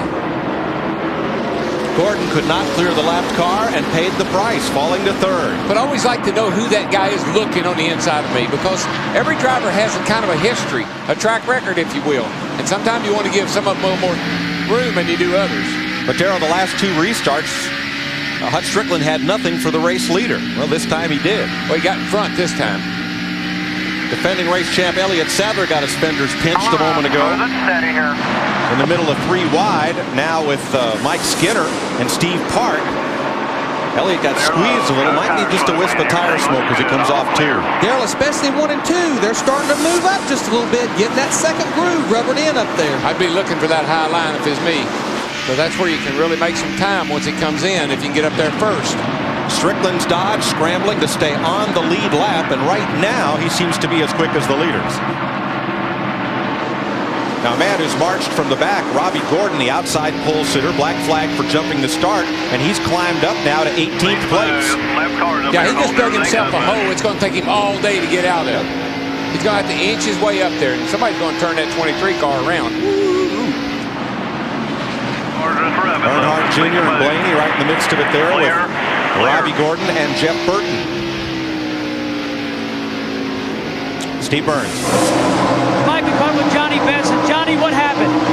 Oh, the 40 car just got in the back of us. He landed that spot worse than I did, I guess. I mean, he wasn't inside, but this, you know, you don't expect it from him. But in the same token, I'm sure he didn't mean to do it. So, race and Neil just wish it wouldn't have happened when we're both running top 10. Johnny, can you get back in the race? Oh, we'll get back in. I'm not sure how good the car will be, but we need to. We've started off really bad and trying to turn the whole program around. Valvoline Pontiac and going pretty good today until that. He was. He had a solid 6th place run going when he got turned around. Speaking of getting back in the race, we're at almost lap 150. We've had 6 cautions. 42 cars are out on the racetrack. Boy, Robbie Gordon just got knocked by Dale Earnhardt Jr. in the 8 car and moved him out of the way. He's going to lose a bunch of spots, but everybody's on the racetrack except Johnny Benson right now. And Robbie got it again. Mayfield got a corner of it. Well, he's trying to get. Robbie's just trying to get back in line. Nobody's letting him. But what happens here? Every car will be running at the end of the day. I guarantee you, they'll just be torn all to pieces. Still there. Show you what happened between Dale Earnhardt Jr. and Robbie Gordon. In the race, we're at almost lap 150. We've had 6 cautions. 42 cars are out on the racetrack. Boy, Robbie Gordon just got knocked by Dale Earnhardt Jr. in the 8 car and moved him out of the way. He's going to lose a bunch of spots. Everybody's on the racetrack except. Nice save by Gordon. He still can't get down to the bottom of the racetrack, though. Now, finally, he finds a place in line. And you want to know how you pass at Bristol? That was a pretty good example of it. Yeah, just a little tap. You don't have to knock them hard, just a little tap. That's it. I like you, tap, but get out of my way. I'm coming. Usually think there's some communication between the driver and the spotter. As you heard a little while ago about the 23 car. Go tell that spotter I need by. Yeah. Like Junior. Now there, Junior was clear of Craven. Craven gave him a lot of room. Lost a spike to Jeff Burton, but he and his car survived to race some more, and Craven will have another chance at him. And what happened there is Craven's spotter say you're clear behind the 99, or you're clear behind wherever the hole is, so the driver knows to drop in when that car goes by. At the front, Jimmy Spencer, Tony Stewart, Jeff Gordon. And they begin to get into lap traffic once again. John Andretti and now Dick Trickle. Well, we continue to have a battle for 11th right here. These guys, teammates last year. Kevin Harvick in the 29, Mike Skinner in the 4. Skinner's got a good hot rod. I mean, he's moved up to the field a couple of times. Got mixed up there a while ago with some of that lap traffic. This for 11th place. You know, a kid I'm impressed with came in here 5th in points, wrecked right off the bat on Friday. Had to go to a backup car. I talked to his crew chief this morning, Chad Knaus. He said, Jimmy has finally figured out you just can't drive this place like you drive a Busch car, and he's up in the 8th position after starting 33rd. Well, let me just say this now. All the Hendrick cars are running good today. Right. They're all up. There's 3 of them there in the top 5 or 10. And I asked Chad, have they run this car this year? He said, no, this was a car used by the 24 team as a backup car for most of the year last year in the front of the truck. And that includes Terry Labonte, who's also in the top 15. So all 4 Hendrick cars. All 4 of them are running good today. Good job, guys. Oh, trouble. Gordon is around. Hard damage in the turn 2 wall.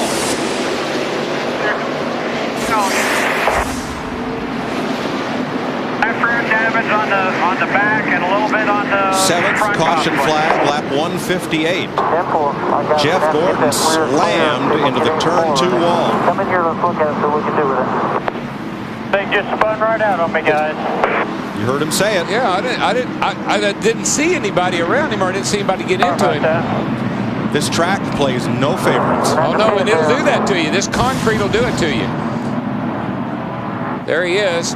Well, he kind of took a dive down underneath the 44 car. They looked like he ran that corner a little bit hard, pinched it down, and it came around. And sometimes you stick that left front tire down on that apron, it'll make that car loose. It takes the wedge out of the car. Guarantee you, it unloaded on him and it went around. All right, if you're one of those leaders, well, here, let's check with Matt.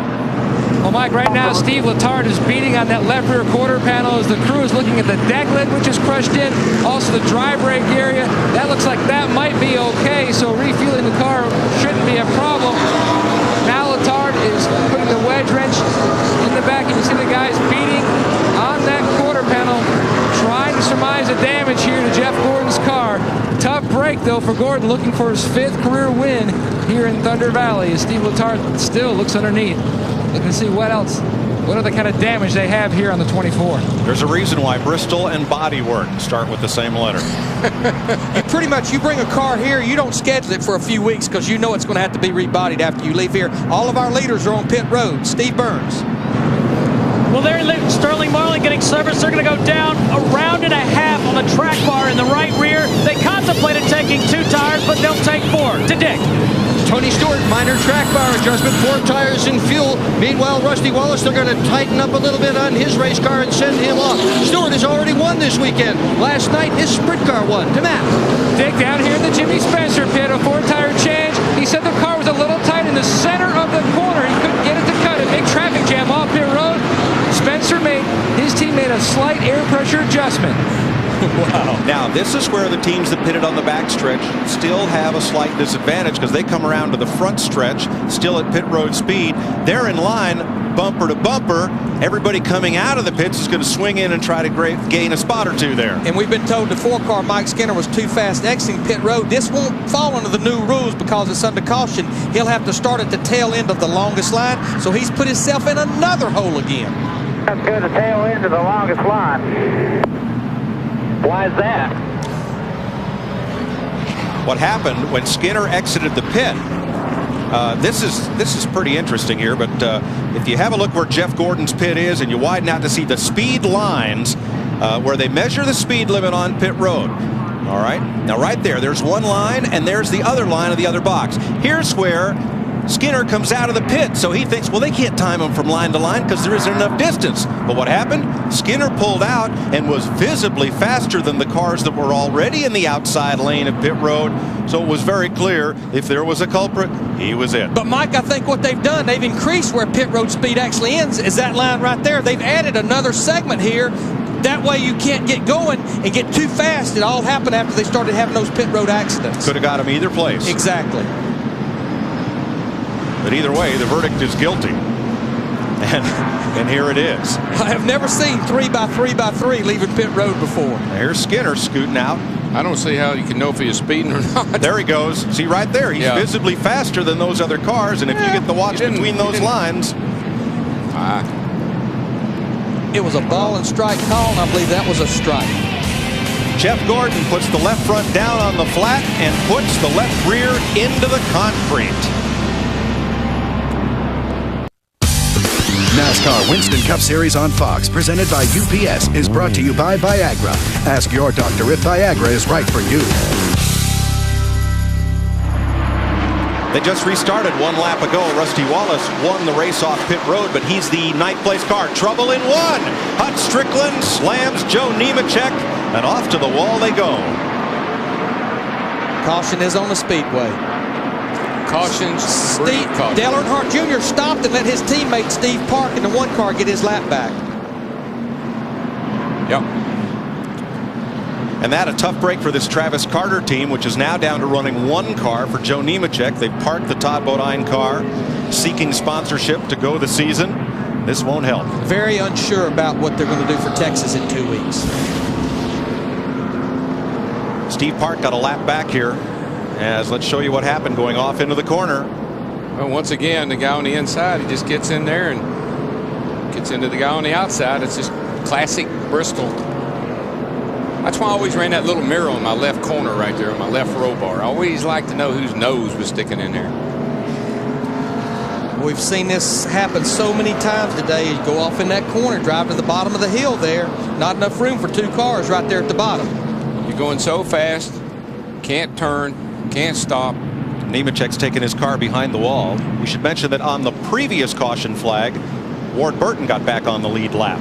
Here comes Steve Park with like a house of fire to beat the leader, Earnhardt Jr., his teammate, back to the line and get a lap back.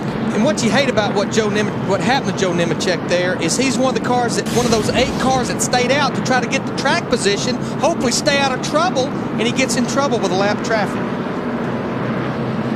Like we said yesterday, DW, and the hits just keep on coming.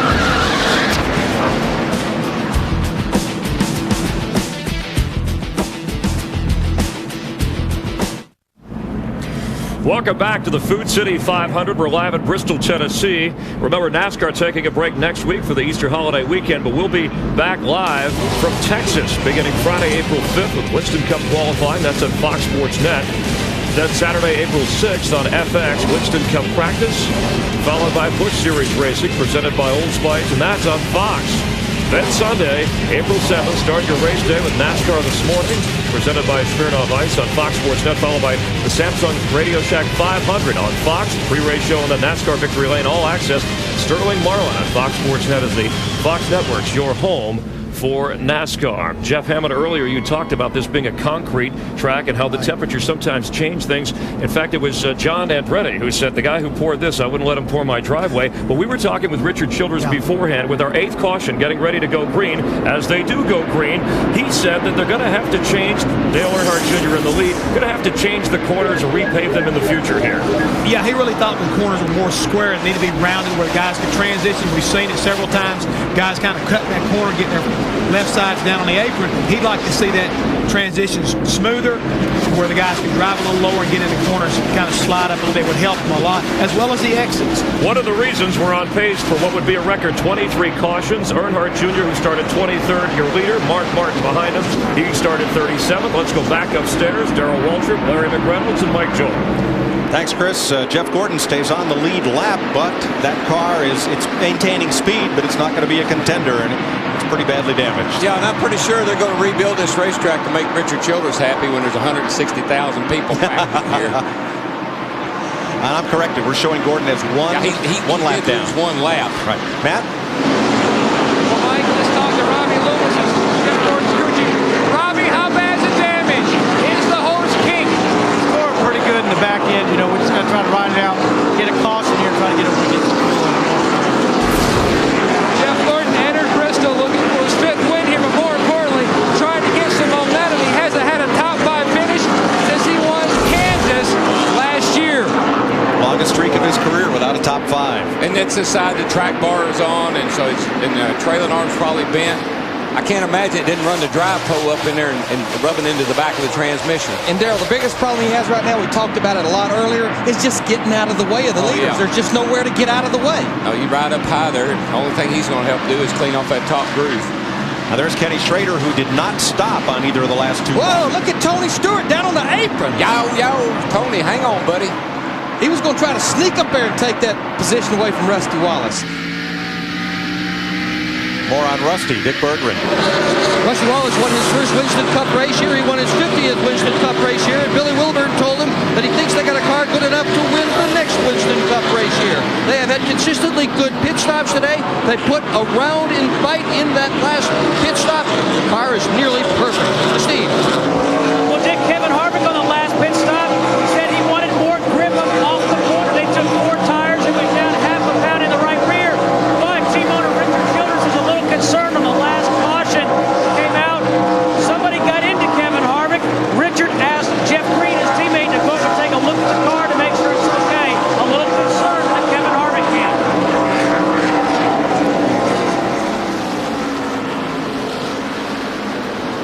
Dale Earnhardt Jr., your leader. John Andretti, way in big trouble up between turns 3 and 4. Might have cut down a tire, but he's way off the pace now. Yeah, he can't get to the bottom of the racetrack to get the pit road. He can't get out of the way. It's just hard. It's like a conveyor belt right now of race cars. Well, they call this Thunder Valley, but after your car is torn up like that, it becomes the Lonesome Valley. He'll have to do something to that 24 car. He can't. He got to pick it up a little bit. NASCAR's told him to pick up the pace or get it off the racetrack. Matt?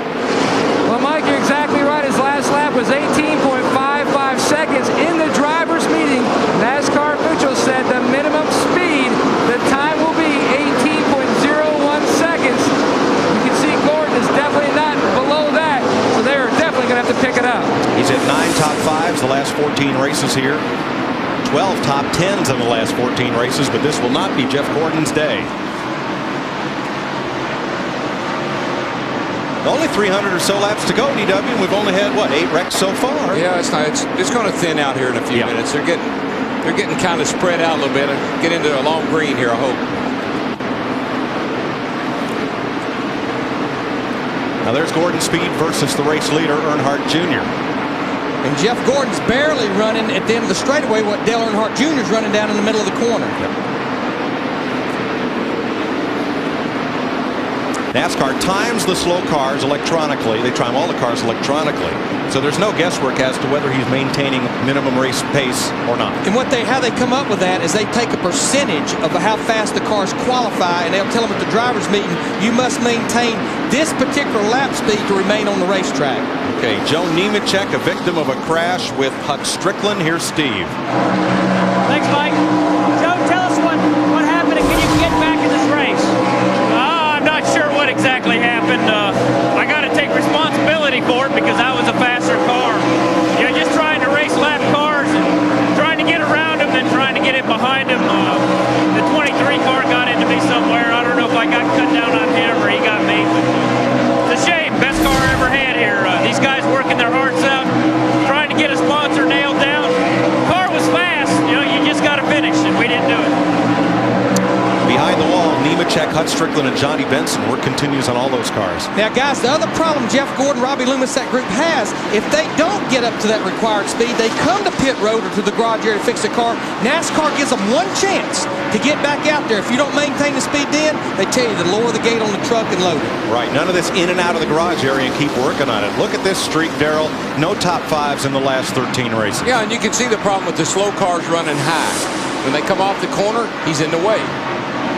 At one point, Gordon came off the corner and they were 3 wide, and fortunately everybody gave everyone just enough room. Now the problem with him running low is everybody's running low. So, you know, there's really nowhere for a wounded car to go. We see the 24 crew there just a second ago. That's called the crash car. It almost has every component that's on that race car on that car. Well, I know, Larry, you would probably tell me stay out there as long as you can, and then we're going to bring it in and work on it. Because, you know, maybe you catch another caution or whatever might happen. But stay out there as long as you can, and we're going to bring you in and work on it. I'm going to keep asking. Everything feel okay? And until I'm going to make you stay out there until you tell me, Larry, I can't drive it no more. And NASCAR says, you got to fix it. It'd be probably the NASCAR side that would get us.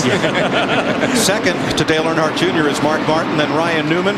And how about Ward Burton, who had that electrical problem, got a lap down earlier 2 cautions ago. He got that lap back, and he's in 4th place.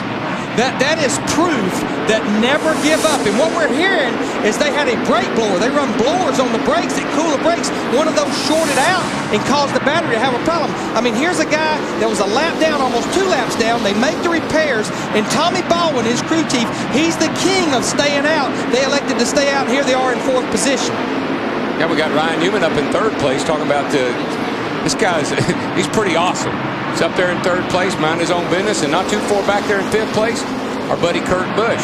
So a couple of our young buddies are up there racing hard. And a lot of this all has to do with pit stop sequencing. This group right here was in the pits a lot sooner than some of the fellows who were running behind them. And so there are 2 different sequences of pit stops going on here. And again, the fear I always have, I like getting off sequence, but what if we go green? What if we stay green for a long, long time? You're going to lose 2-3 laps. I'm going to lose time having to pit under green. But what that top 5 wants right now, Earnhardt Jr., Martin, Newman, Burton, and Busch, they want a fairly long green run where if the caution comes out, everybody has to pit and not just those guys. And even it all up. Well, it's the game you play in the pits. And that's why you see sometimes you're up front leading, sometimes you're back in the middle of the pack fighting for your life. Early leader Jimmy Spencer now finds himself in 9th place. Jeff Gordon, who led from the pole, is back in 33rd. 9th caution of the day, lap 209, coming off turn 4. Tony Stewart just nudged the back of Ryan Newman. Newman caught it, lost it, and then the turn 1 wall caught it. It's the dreaded wall. You were away. I know. What happened. Folks, we hate it as much as you do. Oh, man. Not as much as Ryan Newman does right now. He comes in here 2nd in points. Won't leave here 2nd. Probably not. No, he's got the radiator. He's going to have to go behind the wall and do some work. Watch what this starts off at turn 4 down here. Tony's all over there. He's been beside of him once before. Ryan got way, way down on the flat. Tony gives him a little push.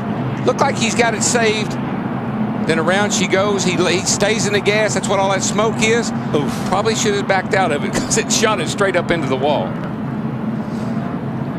And then along comes Rick Mast and Jeff Green. They get part of it.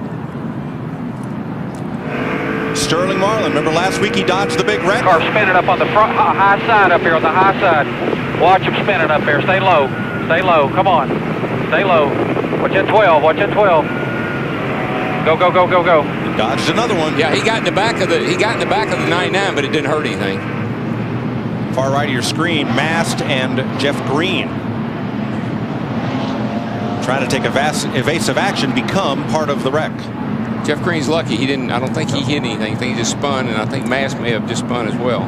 Michael Waltrip got a lap back from the leader as they ran to the caution, as did John Andretti. Here's Dick. Well, the nose of Ryan Newman's car is absolutely flat. The radiator is broken. He left a lot of water on pit road. There's about none in here right now. They've got the crash cart over here. They're going to have to rebuild this car. He had been running in third place before he found the wall. Tonight. Well, Dick, Jeff Gordon has also parked his car behind the pit. Tony Gibson and the boys are unhooking the damaged deck lid. They're going to replace it with a new one, also trying to work on the hoses inside for the fuel system. Remember, Jeff Gordon's crew chief Robbie Loomis told you that they did have some damage back there as well, as Tony Gibson has the Sawzall trying to cut off the rear fascia. Jeff. One of the things we're seeing here, folks, is the fact that all these bars, when they hit into these cars, if you don't have enough bar in behind here to protect your radiator, it gets shoved back in to the rest of the engine area. Bust the radiator, you've got to come in and fix it if you want to continue to run. Just noticed a little while ago, we saw several guys from the 24 car guys run and come get some more parts as far as the rear deck lid. As you can see, right here's the radiator that they're replacing right now on Ryan Newman's car. And we're going to go back here to the back of the car, and I'm going to show you some of the damaged area that's on the 24 car. One of the things they're trying to do is reestablish the downforce. We keep talking about grip off this corner. When you lose this rear spoiler, it even has an effect here at Bristol. This is the one thing about aerodynamics. You've got to have a little bit of downforce to make the car bite up off the corner. So they've come down to the garage area, took the deck lid off the backup car, and when they come in to make repairs, they'll change that deck lid out to try to help Jeff Gordon continue this race. And the way things are going, he still may have a decent day. What do you think, Steve? Well, Jeff, Dale Earnhardt Jr. came down pit road. He said, the car's pretty good, but I'm a little bit tight. Their adjustment, they took a strip of tape. You can see it's numbered 1. Danny Earnhardt just pulled it off the grill, and that was their adjustment here on pit road. Well, one of the problems they're going to have too, Jeff, that damage is all on the left rear there. And while you're at the deck lid back there, maybe you could show the folks at home the filler neck and all that they're trying to replace so they can put fuel in that car as well. Okay, Darrell. Right now, you can see this is the filler neck when it's in the car like it's supposed to. Nice straight shot down into the fuel cell. This right here is the overflow vent that lets everybody know that the car is full of fuel. What they've done, they've damaged all this. They've ripped this here loose. I'll show you if this doesn't come loose. You can see it dangling here. This is the catch deal. What they've got to try to do is try to straighten this back out, reestablish it so they can also get the car back full of fuel, but they've got to get this tied down so it's not flopping around, spilling fuel on the racetrack and creating a safety issue. They've got a lot of work to do if they want to get this car back in the race safely. But they did wait till the caution came out. They rode around there, they got a caution, now they're going to work on it. Bristol Motor Speedway, the used sheet metal supermarket of NASCAR. 216 laps complete, hardly any of them without incident.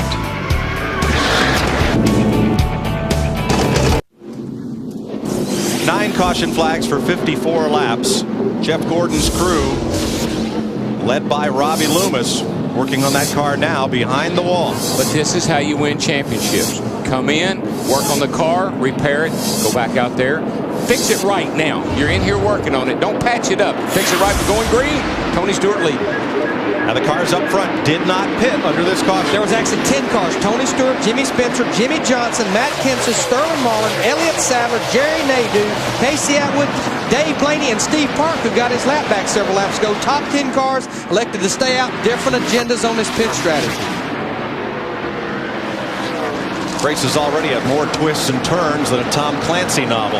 But it is Stewart right now who's out in front of Spencer. Remember, they were both involved in the big one at Darlington 1 week ago. And not too far behind them is that 48 car, Jimmy Johnson, just kind of lurking along behind them. You got Matt Kenseth and the point leader who is easing his way into the picture as we go. Car 40, Sterling Marlin.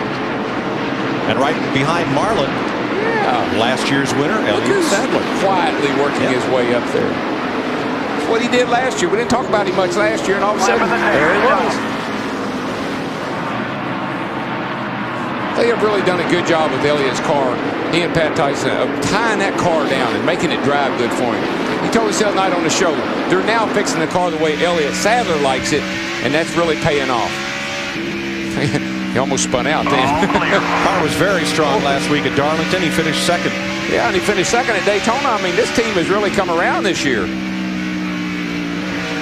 And he attributes all that to a test they did in Lakeland, Florida. They went down there and spent a couple of days, took Mark Martin with them, learned a lot. Clear behind him. Clear behind. Jerry Nadeau goes past to pick up the 6th position. But I want to look at this 7 car right behind Elliott Sadler. Casey Atwood. He's sitting there running in 8th position. Started in 19th, but he's been fast here all weekend long. They said they just didn't get it going for 2 laps on qualifying. I asked Buddy Ragdog Barnes the history of this car. He said this is the car that Ray Evernham sent to Jimmy Smith's shop and said, here's your first Dodge, guys. Build the rest of them like this race car. A template car, you might call it. Oh, we'll give Casey attaboy. Hey, you better believe it. It's good to see this group having a good run here today. This group, Casey Atwood needs this kind of a run. Yes, sir. He was just coming into his own, I thought, last year in that 19 car at the end of the year. And then he had to go through this transition. But he's a young kid. He'll overcome all that. All right, Jeff Gordon returns to the racetrack. He's 18 laps back in 36th position. But cars that are more laps down than him are John Andretti, Hut Strickland, Brett Bodine, and Stacy Compton and Buckshot Jones. Only 2 cars make that 3 in the garage right now. Ryan Newman, Joe Nemechek, Johnny Benson. But if Gordon and that group had tried to do these repairs under green, they'd have probably lost 50 laps. 16 seconds a lap. Yeah, and he's really struggling with the car. I mean, he's having a hard time hanging on to her. Now moving up, we just saw Jerry Nadeau pass Elliott Sadler. That was for 6th place. For more on Nadeau's day, here's Matt. Well, Mike, it hasn't been the best of days for the Hendrick Motorsports team. Jerry Nadeau climbed up into the top 7, and then on his pit stop, Matt Kenseth came in around the 25. He's pitted right in front of Nadeau. He was at a bad angle, so to get out, he had to back up, and he backed up right into the front of the 25 car. Nadeau left, had to come back in to repair some damage to the left front. He lost a lot of track position, dropped all the way back to 29, and now he has soldiered back up to the front. Really, DW, it should not be a surprise with this race car. Last year at Dover, he started at the back of the field and climbed all the way up to finish second to Steve. Well, man, his teammate Jimmy Johnson's having a good day. They came in here with 3 straight top 6 finishes. They last pitted on lap 218, or excuse me, last 158. He's complained the car's just a little bit tight. Jimmy Johnson running in the 3rd position. Some cars pitted, some didn't. Let's take you back in the field and pick up a couple who didn't. Here's Rusty Wallace, who is in 16th place, right behind Kurt Busch. Just back of him, Ricky Rudd, and the man who was leading when we got yellow flag fever again, Jeff Burton. Now, Darrell, if you're stuck back there 16th through 20th spot on the lead lap, I mean, this has got to be a tough race to run right here. Well, you got 2 problems. One, you need to go forward, and you got to keep looking behind you, because you do not want to get hung up there in traffic with lap cars and cars that are not as fast as you are, and the leader runs you down. And Tony Stewart's leading this race, and he is not cutting anybody any slack right now. Stewart 9/10 of a second up on Jimmy Spencer. Rookie Jimmy Johnson 3rd. Sterling Marlin and Jerry Nadeau as we're 15 laps from halfway in Bristol. Who would have thought 20 years ago you could come to a half-mile racetrack and see a crowd bigger than at any football or baseball game? Here we are, Bristol Motor Speedway. Wow. Jimmy Johnson, Dale Earnhardt Jr. for 4th place. Little bump and run. But you know, the guy that blew by there a few minutes ago was a 25 car. He just drove by that crowd, and he is long gone. He's got a fast hot rod. There's Jerry Nadeau, the Danbury, Connecticut driver. He was our fastest car in happy hour, too, you know. So right. He's dialed in. And not only was he fastest in happy hour, we looked at his long run. He was fast 30 laps into a run. Let's see who's quick here at the line. Tony Stewart, your leader. Jimmy Spencer. Nadeau a little quicker than Spencer. And Mark Martin. And Bobby Labonte. And Ricky Rudd, 2nd fastest right there. Well, there's guys that we haven't talked about all day that'll be in the picture about halfway on. Some guys just kind of ride around for about half this race. Stay out of trouble, then try to get going when the traffic thins out a little bit. Well, we're at halfway next time by.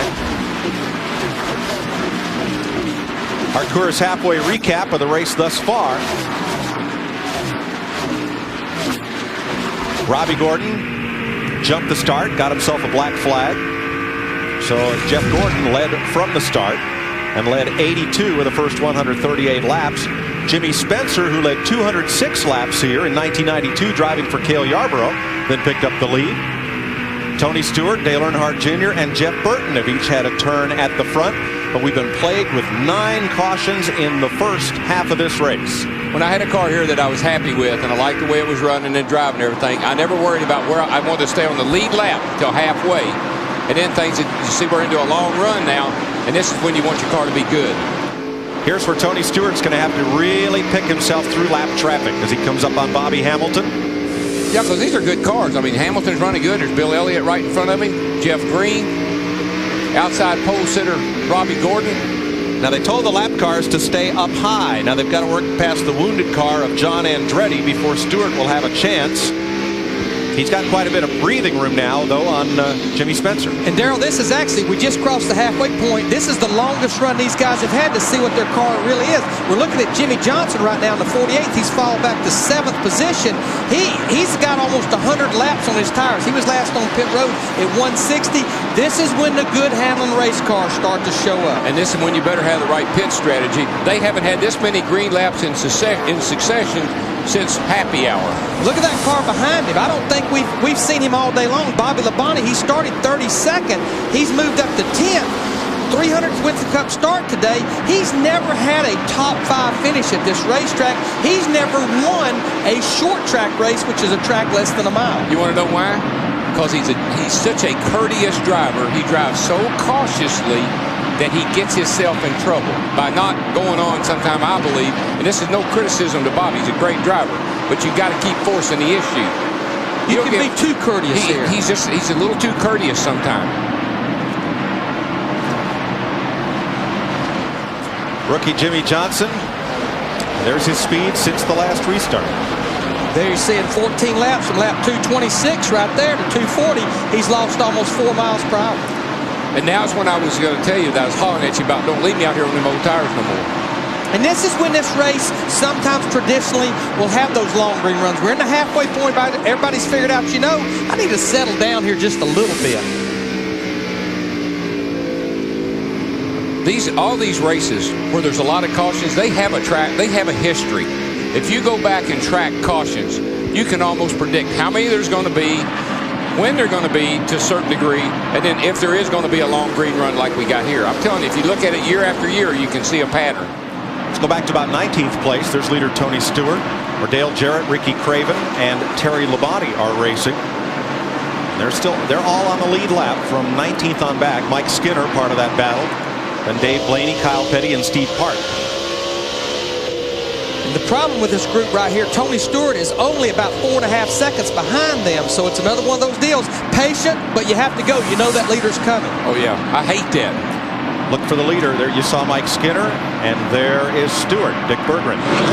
Tony Stewart has over 100 laps on the tires that are on that car, and just a moment ago he keyed the radio and he told his crew the tires feel like they are brand new. The strategy from here is the same strategy they started the race with. Before the green flag, crew chief Greg Zipadelli told them, take your time, be patient. By lap 116, he told them, patience won you the race in the fall. It can win you the race now.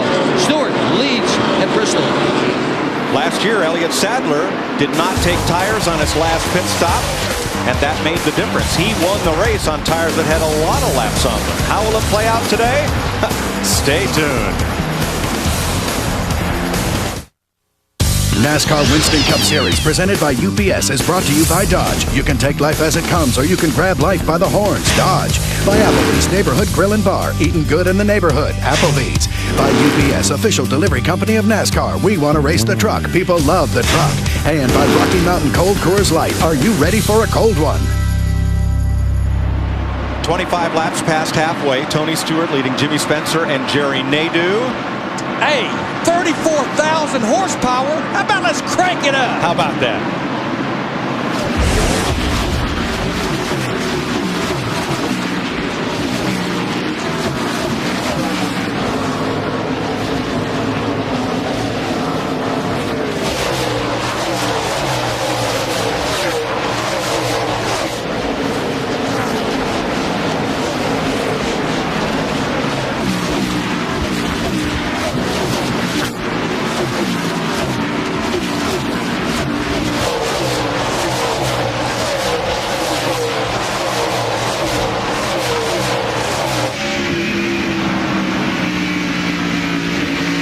hung up in traffic.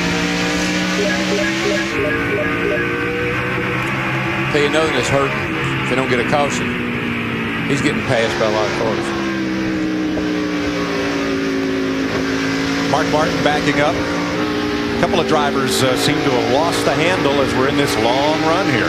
Yeah, there's just several guys that they need a caution because they're, that off sequence thing that we've talked about a couple of times is going to end up biting them. Need one, don't want to be one. Yeah. Yeah, we're getting up there close to 120 laps on some of these guys' tires right now, and they're really starting to slip sliding around. And really and truly, for Tony Stewart, he'd probably like to see a caution fall periodically as well, with the injuries he has. But I got to tell you, there were times when I was injured that I drove some of my best races because I did extra things, took extra precautions to be sure that I could make it. We need to document that Johnny Benson is back on the racetrack after being in the garage for 112 laps, as well as Ryan Newman, 64 laps down. So the only cars that are in the garage right now of the 43 that started, Joe Nemechek and Dick Trickle. A look from Benson. They put a new deck lid on the back of his car and no sheet metal to surround it. Whoa, there's Newman. We got trouble. Dale Jarrett. Turn 4. And Robbie Gordon again gets the luck of the caution. He and Steve Park, Buckshot Jones, and Jeff Green. I believe Green just barely made it. Yep, they'll just get back to the caution ahead of Tony Stewart, the leader. 10th yellow flag of the day, lap 282, turn 4. Newman and Jarrett. See what happened here.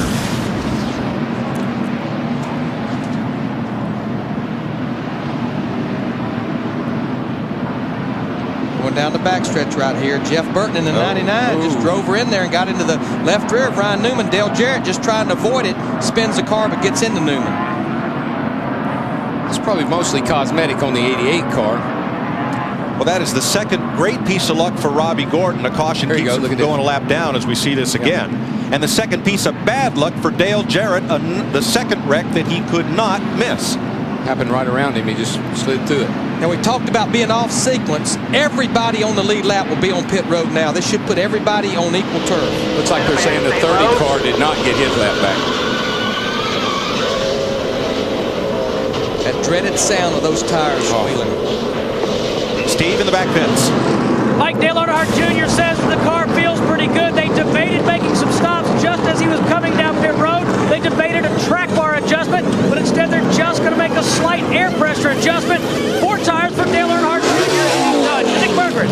Well, Tony Stewart came on the radio. They're going to take 4 tires, clean the windshield, and for the first time, he said, I'm feeling sore. Tony Zipadelli, crew chief, said, we're going to give you a cool drink of water. That'll solve the problem. Stewart has had a terrific race car all day. To Matt.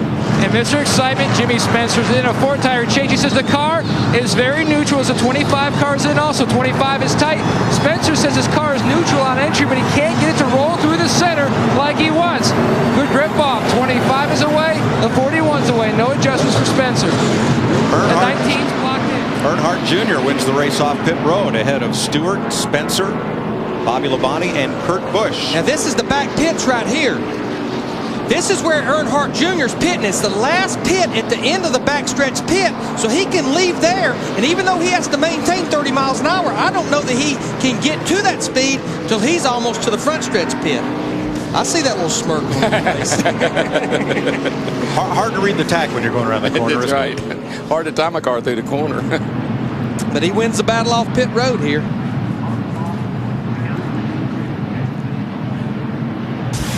Here's a look at it. See if we can see how this happened.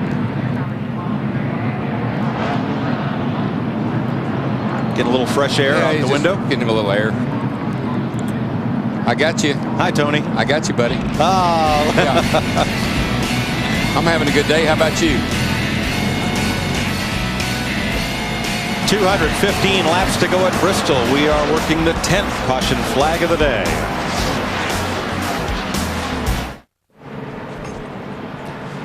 Welcome back to Bristol. The record for caution flags, in case you were wondering, is 20. It happened twice. And this race ran without a caution flag in 1971. I believe Charlie Glotzback won that race. I think didn't Cale win a race here, no cautions? Or no, Cale led all the laps. That's what it was. And Charlie Glotzback won the race. Yeah, that's right. 1 to go for the restart. Dale Earnhardt Jr. first off of pit road, then Tony Stewart. Look what happened to Matt Kenseth. Came in 6th, got blocked in, came out 20th. And Casey Atwood came in 10th, went out 22nd. See if we can see what happened here. All right, there's Kenseth. Oh, yeah. Mike Skinner, the Ford car, had to back up. He was in like that. Skinner was in like that, and he couldn't get out. And they've made these pits bigger, but they've made them wider from side to side. They've not been made them longer. We're green flag. Everybody on fresh tires. 211 laps to go.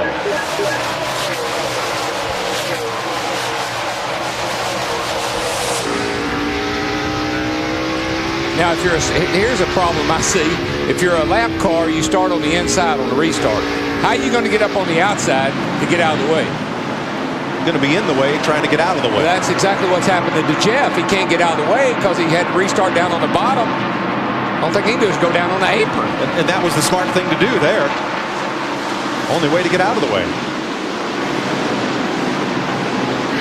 And they did. They worked on his car and they made it a lot better. He's able to maintain some pretty good lap speeds, but not with these guys on fresh tires. Riding with Rusty, just behind there, Jerry Nadeau, 7th and 8th place.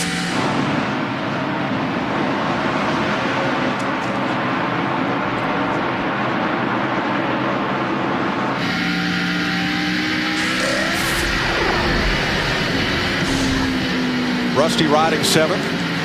Ford no boundaries. Moment. He leads all active drivers with 24 short track wins, 9 of them here and 7 poles here. Leads all active drivers on the short track. Stick Berggren. And he has always been good here at Crystal Lake, all the way back into his ASA days. He set a world stock car record at this racetrack. But right now, today, at the moment, the concern in Rusty Waller's pit is potential overheating. They have ripped all the tape off the grill. The radiator got as high as 230. They're hopeful it doesn't get any higher than that. And that's a product of just beating and banging. You beat that grill opening closed, and you just can't get enough air into the radiator when you're running bumper to bumper like we do here. And we've seen earlier where they was taking tape off the front of Dale Earnhardt Jr.'s cars. What we have to remember, these guys, they never practiced in ambient temperatures like we have today. Plus, as hot as it is, will make these cars run a lot warmer anyhow. I was thinking about the fans. How would you like to talk to your buddies and say, yeah, be sure to bring a jacket?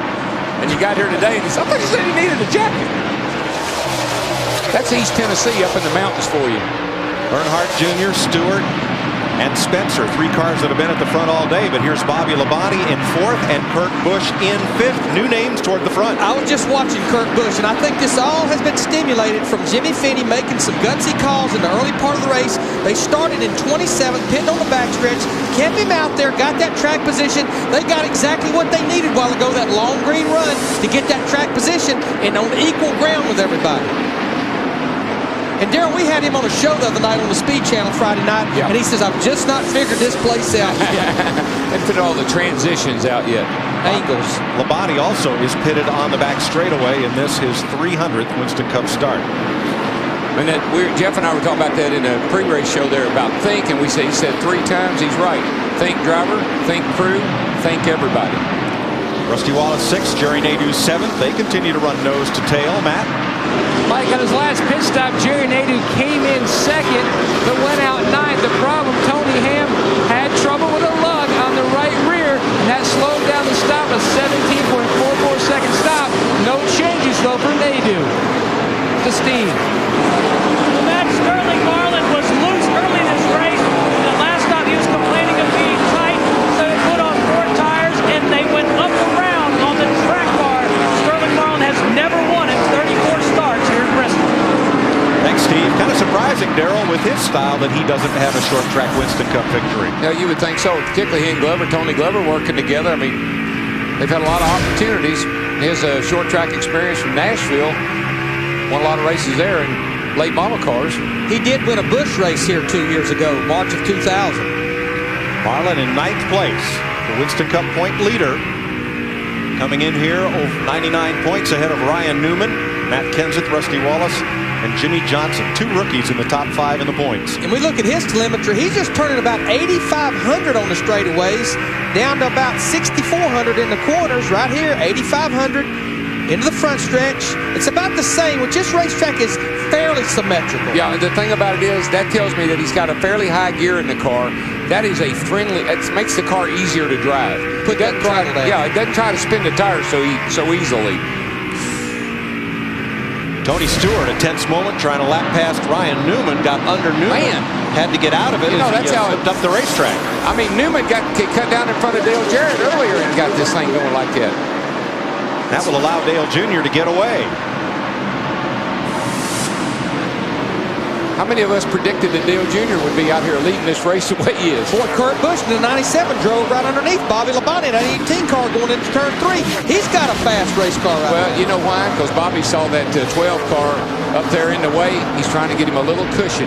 Oh, Marlin got loose, almost lost it. He may have cut a tire in 1 and 2. I believe he did, because something was happening with that car, it looked like. One more. He's got to go all the way around the racetrack. He's going to get on the apron. He's got a tire down. That happens. Sometimes you get into somebody, you cut a tire down the right rear. Steve? Yeah, just to confirm what DW said, we heard him say it's the right rear tire. They're going to have to bring him off pit road. You saw some sheet metal damage there around that right rear tire. Boy, sometimes you can just bang into people in the wall and nothing ever happens. Then somebody just rubs up against you and cut a tire down. He's going to go 2 laps down. Leaders at the start-finish line. Sterling Marlin just at the exit of pit road. One more time, we're under green, so you don't have to do that whole lap of pit road. You can come in on the front stretch, go out on the front stretch, still maintaining 30 miles an hour. Got a tire down. Side. One more. Clear low. Coming to you guys. Right to left. Rear. Right side, guys. Right side tires. 2 tires. Right side. 2 tires. 2 tires. 2. Turtle, what's the speed on that? Well, will this end Sterling's string of 8 straight top 10 finishes? And will it change the point lead? Lots left to play out here in Bristol over the next 187 laps. Watching NASCAR on Fox, presented by UPS. NASCAR Winston Cup Series on Fox, presented by UPS, is brought to you by UPS, official delivery company of NASCAR. We want to race the truck. People love the truck. 324 laps complete. Where you start has little indication of where you finish here in Bristol. Look at last year's race. Elliott Sadler, the winner, started 38. Nobody who finished in the top 5 started in the top 10. So let's move forward to right here at 324 laps in this race. And only one driver in the top 5, Jimmy Spencer, started this race in the top 10. And a lot of it just came from some pit strategy, especially with Earnhardt Jr., with Kurt Busch and Bobby Labonte. You know, getting off sequence, getting that long rerun we talked about, Darrell, and got that track position. That caution came out several laps ago. Yeah, right along now is when you're really glad that you're doing that workout program, that you're in the gym and you're in good shape, because now is when you start knowing what kind of shape you're in. Jeff Green in the 30 car has a problem. Yeah. Yeah, he'd been involved in an earlier accident, and now going to come to pit road. No caution. First time that Dale Earnhardt Jr. has led here. It's his 5th Bristol start. His best finish was 14th here last August. And he leads this race by 1.8 seconds over Tony Stewart. You know, we talk about those top 5. 3 of those cars are pitting on the backstretch. Dale Earnhardt Jr., Kurt Busch, Bobby Labonte. Tip your hat to NASCAR for making the gamble and seeing if they can make this racetrack think it had one pit road. Tricking. Ward Burton off the pace for the 2nd time today. He had been up as high as 4th. But we've been a long way since they changed that battery. Just remember, the brake blower shorted out. Possibly if it killed the alternator and he was running off the juice of a fresh battery, he's already used that battery up and they'd have to change the battery again. Tough day for the Daytona 500 winner. 5 races this season, 3 of them won by Dodge. That is quite a turnaround for Dodge in their 2nd year of their return to Winston Cup racing. Well, then, yeah, they're in their 2nd year of their program. They've gotten the engines are better, the cars are better, the teams are, working better together. They got a pretty strong program going right now. We was talking about Ward Burton a minute ago. Boy, Jimmy Spencer, Kurt Busch just got bottled up by him over there in turn 2. It like to have been big. Yeah, he's just really, really slowing.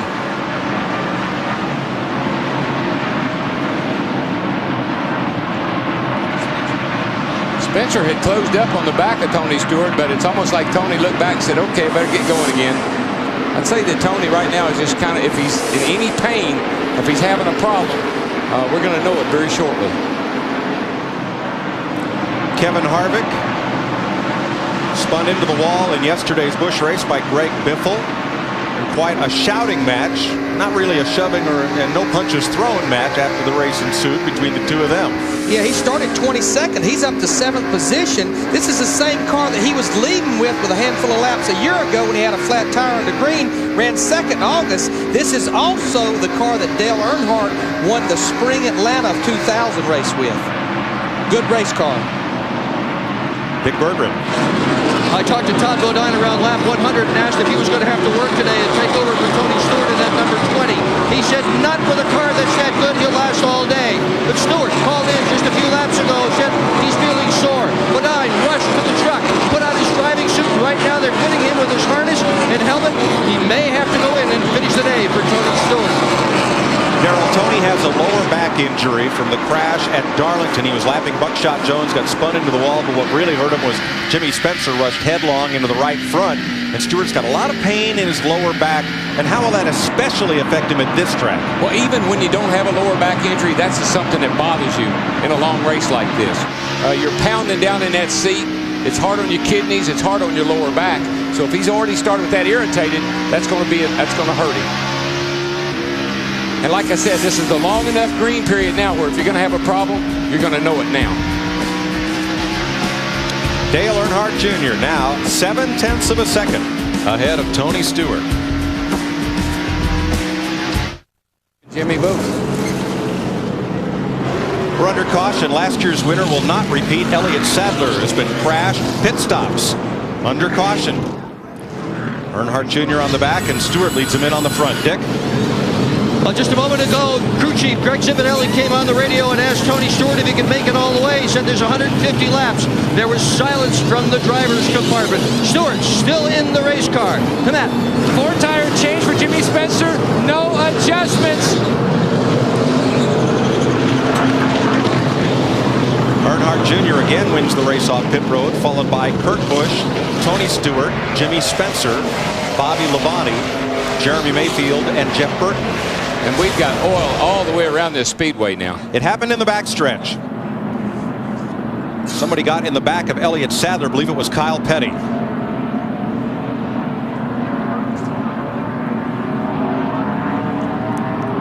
A lot of times that left front corner, that's where you run your oil cooler. And he broke the oil cooler, broke the line off the oil cooler, and he strung oil all the way around the racetrack.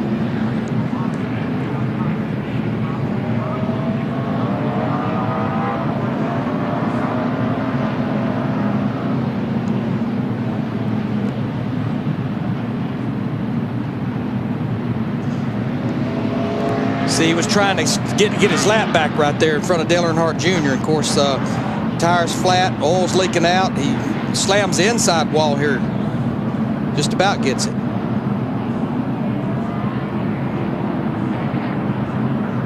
Now Steve Park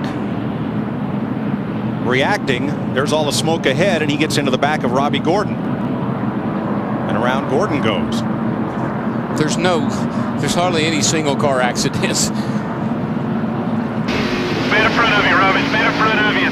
Check out. Stay high. Stay high. Watch your back. Come on. Come on. One car behind you. Darrell, that's what you said at the top of your day. You got to drive behind you as well as in front of you. On board Sadler. Hold on to it. Hold on to it. All right. Go hard. Get it straight.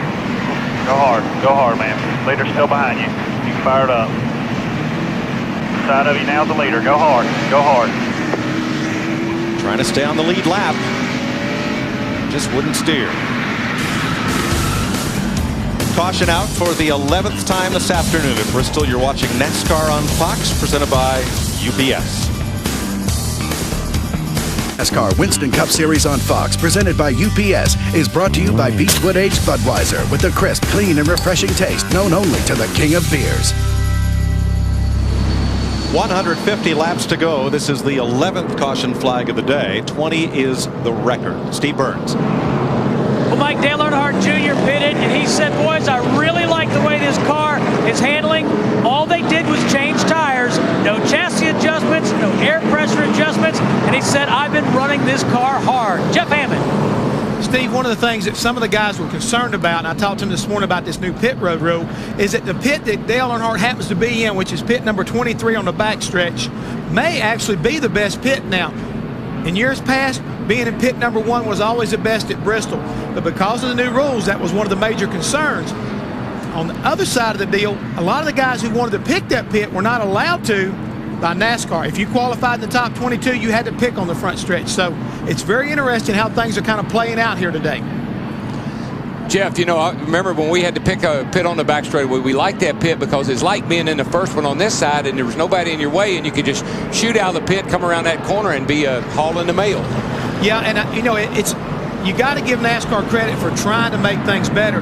It's not a disadvantage right now to be on the back stretch, but it makes you wonder if all of a sudden the advantage of having a front stretch pit and being in pit number 1 is what it used to be.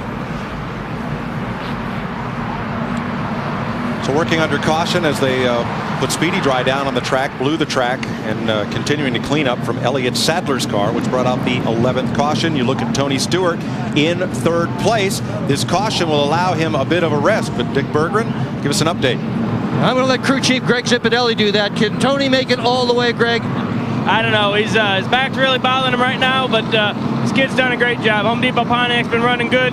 Guys in the pits have done a great job keeping us up front, and you know, my hat's off to them. We'll keep our fingers crossed and say our prayers.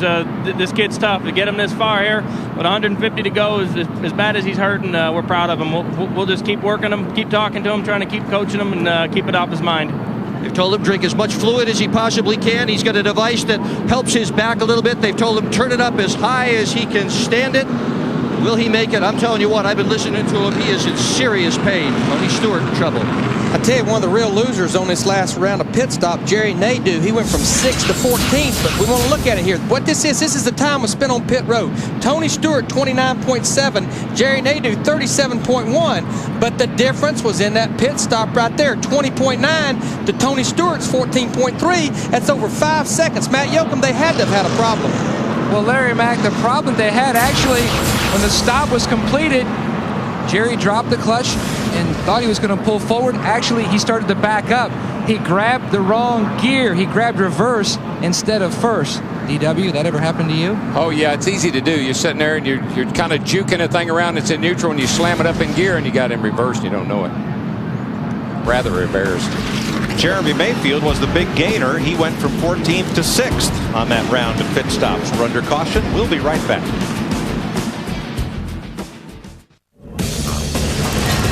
Welcome back live to Bristol, Tennessee. Let's take a look at Stacy Compton, one of the early casualties here on this tough track. Johnny Benson, this was the 6th caution with a little bump from Sterling Marlin. Jeff Gordon led for a while, but spun out on lap 158. And then Ryan Newman, Tony Stewart with a little tap. Newman coming in 2nd in points. His first time racing here in Bristol as a Winston Cup driver. And then again, after Jeff Burton tapped him, spinning out. And then moments ago, Elliott Sadler, who won this race last year, suffering a break in the oil line and currently out of the race, and hoping to bring him back as he is working on his car. His crew is in the pits. Dale Earnhardt Jr. trying to get Chevy its first victory of the year. You're watching NASCAR Winston Cup racing on Fox, presented by UPS. A lot more to go, so stick around. We're live in Bristol, Tennessee.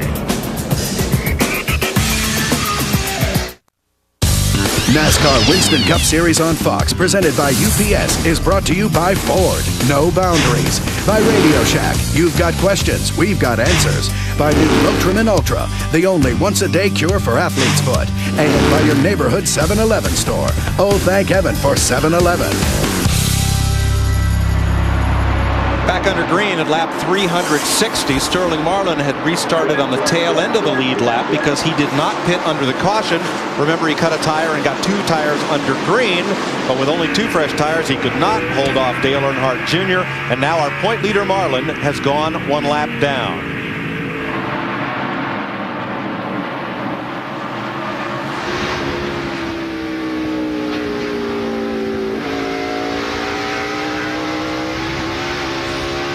Right now, Dale Earnhardt Jr., he has a cushion of 3 cars. It's a lap down in between him and Kurt Busch. All right. Middle 1 and 2. Just follow up a little bit more on Tony Stewart. I'm sure he has a tinge unit in there to Whoa, Tony Stewart spins off turn 2. He's around. Keeps it off the wall. No. Wow. Everybody gets by him. Caution is out for the 12th time. He was headed back up that racetrack with 2/3 of the field coming at him. I was just going to say he had a tinge unit in there to kind of exercise those back muscles. May have turned it up too much. Sterling didn't get his lap back, did he? Neither did Robbie Gordon or Bill Elliott. They took the caution flag before they got by him. Pace car picks him up here in turn 4.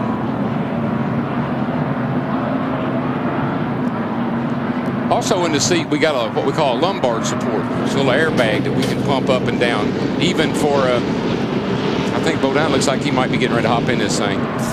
Todd Bodine has a foot up on the pit wall. If Tony Stewart comes onto pit road, if he comes onto pit road for relief. See, the last time would have been a better time to do it because he was at the front of the field. Now he's at the back of the field. He's barely going to get down pit road before he even gets out of the car and the pace car will go back. And it takes 53 seconds for the pace car to make a complete lap here under caution. But like you say, Darrell, he's given up half the racetrack just because of where he's at. Yeah, Stewart's in. No one else pits. It's going to be a tough deal because it's going to be hard for Tony to jump. He can't jump out of the car. And I don't even know if Todd's been in this car, has he?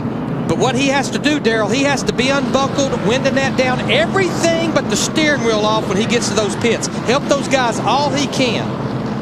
And what will help here, there's not a right side window in the right side, so someone can go in that right side to help get Todd Bodine buckled in. Still going to be pretty hard to pull that there off. Goes the window net down. And Stewart's in. Off goes the steering wheel. And look, they're not even going to let Todd climb in. They're going to shovel him in. That's the best way to do it because you can stick him through the window that way. Yep. You got to help Tony out. It'd be much easier to sit him down in there and him try to climb in there. Exactly. Now, what I noticed about Todd Bodine, he's using the Hutchins device, head neck restraint, a lot like you see on the back of Tony Stewart here. Normally, Todd Bodine runs the Hans device much quicker to get that Hutchins device hooked in than the Hans device. And both of them are good devices. Well, that gives you an idea of how sore Tony Stewart must be. It's been a long time since we've seen him climb out of a race car. Boy, it's going to be close. He's going to make it. Look at that. They did it. They're going to stay on the lead lap. That's what happened to Stewart. And everybody just gets by him.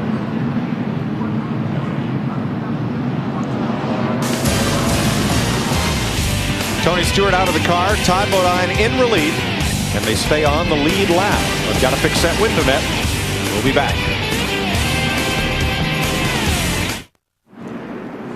In 1 lap, we'll be racing.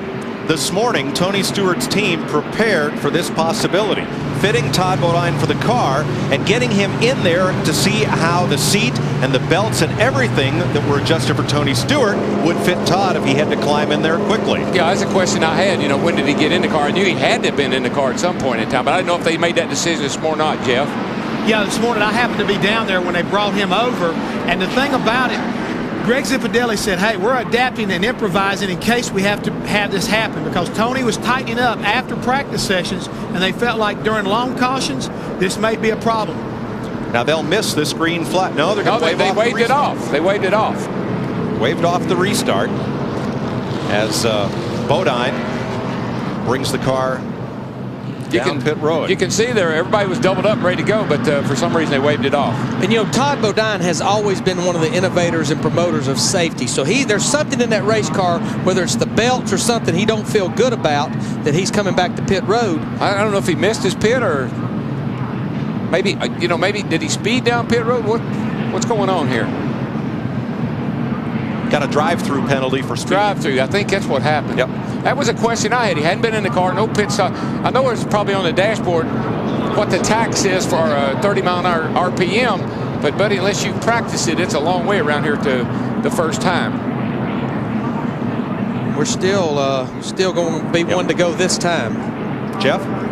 Well, the one thing, guys, I want to point out, they knew they had to work with the driver, get him in and out, and do some more things with the car. So speeding down pit road may have been a good call on Greg Zipadelli's part to give him more time to work with the driver, to work on the car and get him comfortable, because you knew you're going to be at the back end of the lead lap cars. I mean, he's 20th, but he still has an opportunity right now to move up and keep these guys up in the point hunt on behalf of Tony Stewart. I mean, I don't think it's a bad call. Oh, no, that's a good call, Jeff. Steve? Mike Elliott Sadler, defending race winner, sitting in the car. Elliott, what happened to put you back here? Just normal Bristol stuff. Kind of got run into from the back, but it wasn't his fault. I was getting pretty loose. We had a good race car, and I drugged the left front sway bar arm off. Man, that ain't no fun here at Bristol. So tough break with everybody from Motorcraft Quality Parts and U.S. Air Force. We really wanted to come back and run good, but just a tough day at the office. Yeah, they're still working hard on this car, but there's a lot of damage to the 21 of Elliott Sadler. Defending champion behind the wall. Green. Dale Earnhardt Jr. leads them down to the green flag. Kurt Busch, the new second-place car. Jimmy Spencer, Bobby Labonte, Jeremy Mayfield, the front five. And Sterling Marlin up there in the second position on the racetrack. Kurt Busch takes a look to the inside of him. Remember, he's out there trying to get a lap back, but he only has 2 fresh right-side tires after pitting under green. Kurt Busch needs to be real careful, and he is. Sterling gave him room. Sterling kind of knows he's a set and duck there. All right, let's go down to Tony Stewart's pit and Dick. Coach Gibbs has just come out of the medical center. How's he doing? Well, he's just real sore. He started complaining about 250, lap 250. And I think he's just real sore right now. It's a tough time for him to move the wheel or anything. And they're working on his back right now in the medical center. So Stewart, after he complained of pain, ran another 125 laps. Hey, I've seen the times here, guys, when I wish I could change drivers at halfway and have me a fresh driver up against these guys that are already worn out. Right now, Todd, the Tony Stewart car is in 21st position. How many cars on the lead lap? And actually, last October at Charlotte, Tony Stewart decided to fly home to surprise his sister for her wedding. Todd Bodine got in this race car and practiced the car in final practice. Runner-up Kurt Busch with a new paint job. His sponsor, running a sweepstakes, wants to give some fan a chance to win $1 million. Kurt Busch closing in on the race leader. Guy's having a wheel to run there. Yes, he is. For a guy that didn't sound very confident about this place a couple of days ago, he got that track position, though. Yeah, he said, he kept telling us, I've only been here 3 times. Give me a break, For more, here's Steve. Mike, interesting strategy may be playing out here in the 97 of Kurt Busch. Zach Roush has told Jimmy Fennig and Kurt Busch that they can make it the rest of the way on gas. They like the tire wear. They may not stop again the rest of this race, taking a page out of Elliott Sadler's book from a year ago. Shades of last year. And a lot of crew chiefs talked about this morning in the garage area. I talked about Tony Glover earlier, talked about lap 350, 150 to go. These cars can run 160 or 70 laps on fuel. But Darrell, if we get up there after about 75 laps on these tires, 75 to go, with 21 cars on the lead lap, I believe I'm going to give you 4 if that caution comes. Please don't leave me out there. And I'll tell you a guy that's really got a pretty good hot rod. We haven't said much about all these. That 28 car. He just keeps inching his way to the front. Yeah, Ricky Rudd is now up to 8th place. And he's done it the hard way through traffic, position at a time, having a strong run. Started in 20th position. This is a brand new car, new Hopkins chassis. 48 starts here, 28 top 10s, but he's never won a race here. Good run for Rudd today. Carol, what's it like to climb into a car halfway through a race? You did it in 1977, I think, at Talladega. Yeah, I did. I relief drove for Donnie Ellison. I won the race. The car was fast, just like Tony's was here. I got in there and got myself squared away, and after a few laps, I was running as good as he had been and ended up winning the race. So it can be done. And where these guys had 53 seconds to change driver, Talladega, you probably have about 3 minutes and 53 seconds. We had plenty of time. I had me a couple of cold drinks and hopped in there and took off. Here's the 5th place battle. Jeremy Mayfield, who had a great pit stop, went from 14th to 6th on the stop. And now he gives that position up to Jeff Burton. Now, he's got to have some good pitch strategy, because I've watched his car. It hadn't been all that good. It's been pretty loose on him. But there he is up there in 6th place. We see our promo for Texas in 2 weeks. New surface on that racetrack. They're going to be well in excess of 200 miles an hour at the end of the straightaways. Be smoking down there.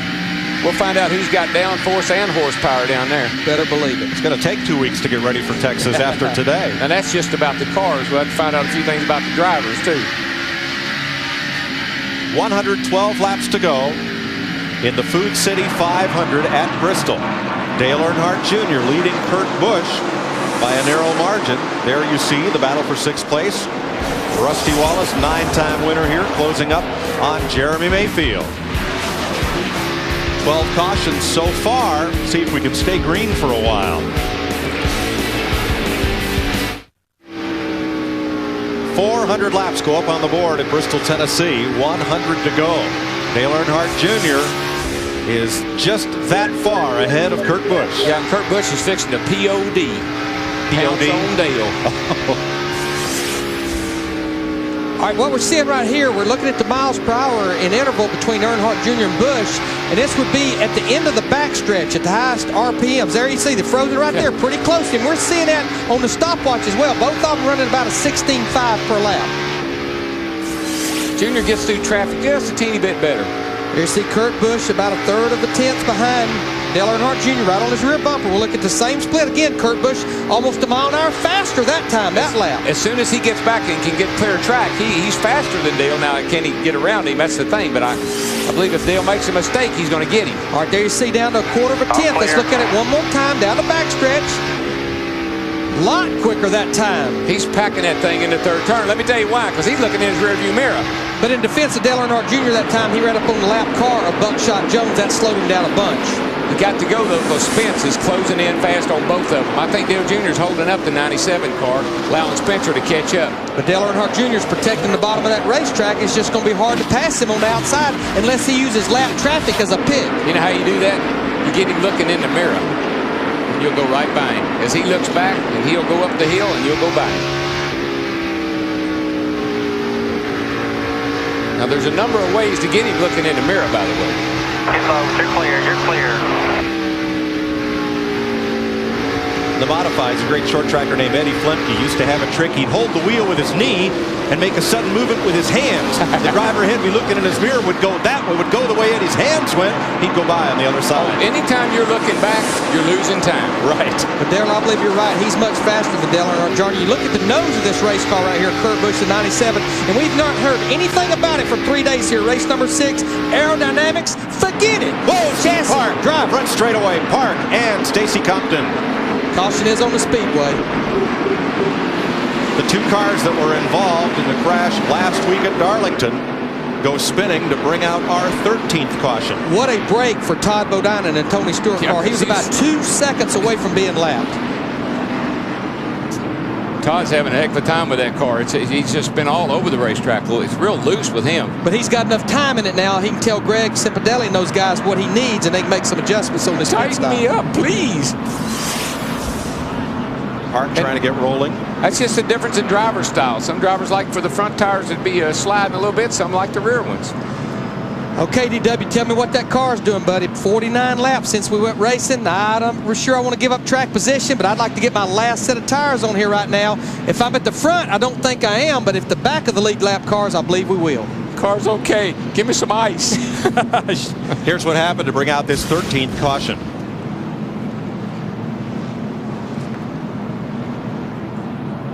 Oh, he just gets around there, Park does. And then Compton spins to miss him. Of course, Stacy's already been, he's had trouble. So car probably not driving exactly like he'd like for it to.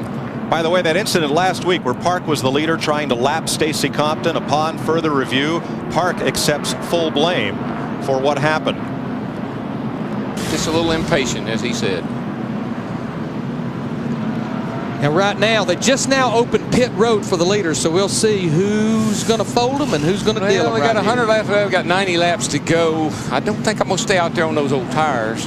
And I believe I'm going to do what the leader does. Leader is on pit road. Oh, Kurt Busch. Kurt Busch stays out along with Jimmy Spencer. Whoa, Dale Jr. is alone.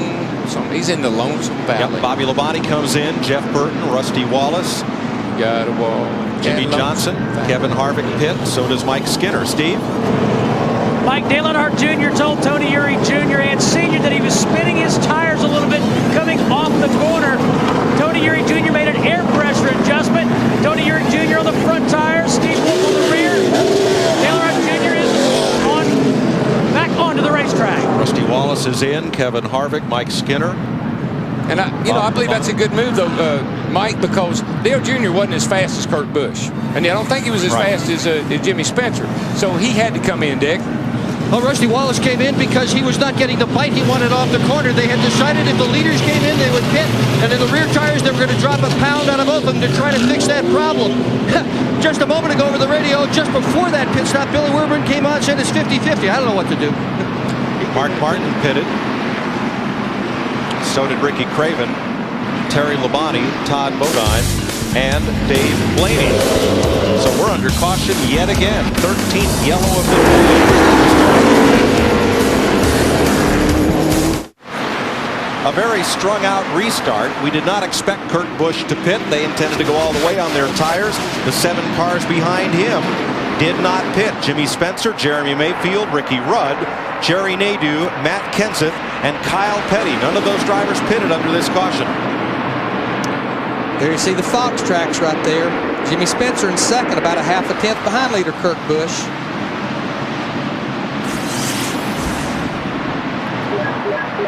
That moves Kyle Petty up into the top 10, running in 7th. He was one of those 8 cars elected to stay out. And Kurt Busch, the best thing he has going for him is those 7 cars behind him that are on equal tires to him. Well, his car just looked like it got better and better and better on this long run. And of course, you got to give Kyle a real call here. And Spencer's having a hard time getting around.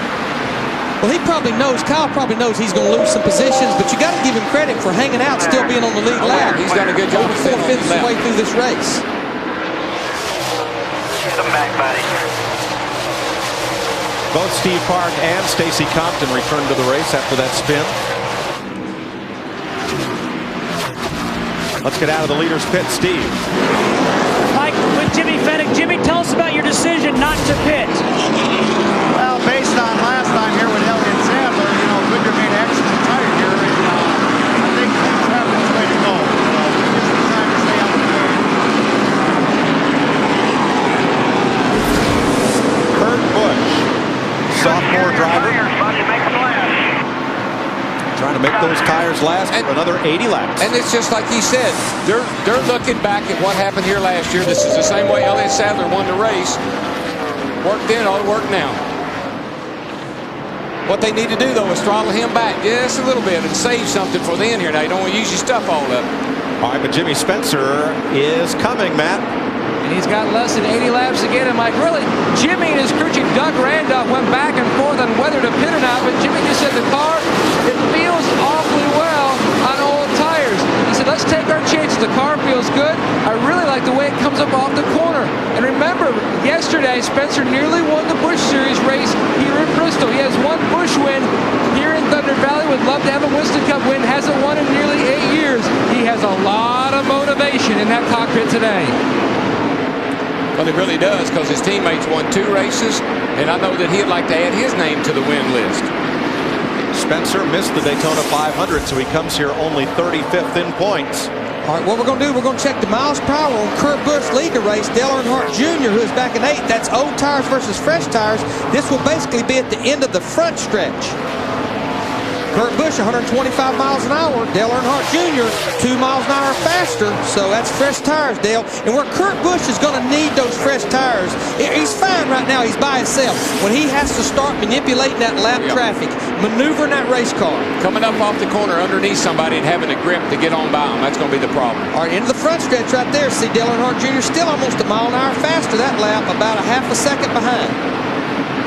But I sure do like the view from here. You know what I mean? Yeah, because Dale's got a long way to go and a lot of traffic to get through to get to Kurt Busch. Jeff Hammond? Guys, I just totally disagree with what those guys just did, because they had too many laps, in my opinion, to run. So far, I've watched guys like Mark Martin as well as Jeff Burton stay out on old tires, and they've gotten past about 30 laps into a run. I believe this is the same thing that's going to happen here toward the end of this race. Dale Earnhardt Jr. will eventually run him down with about 25 to go. He'll be all over Kurt Busch.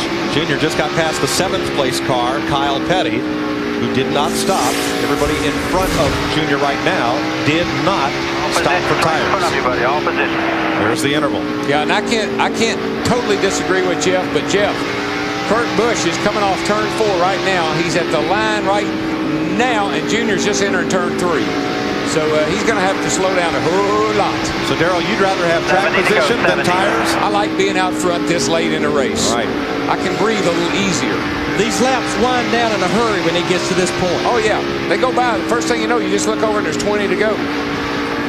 For Kurt Busch, his 48th Winston Cup start, only his 8th short track start in Winston Cup racing. His best short track finish, 18th in Richmond last May. One of the busiest guys right now is Kurt Busch's spotter on top of this building running around. We're getting to you, let me by. We're getting to you, let me by. 68 laps to go. You're watching NASCAR on Fox from Bristol, presented by UPS.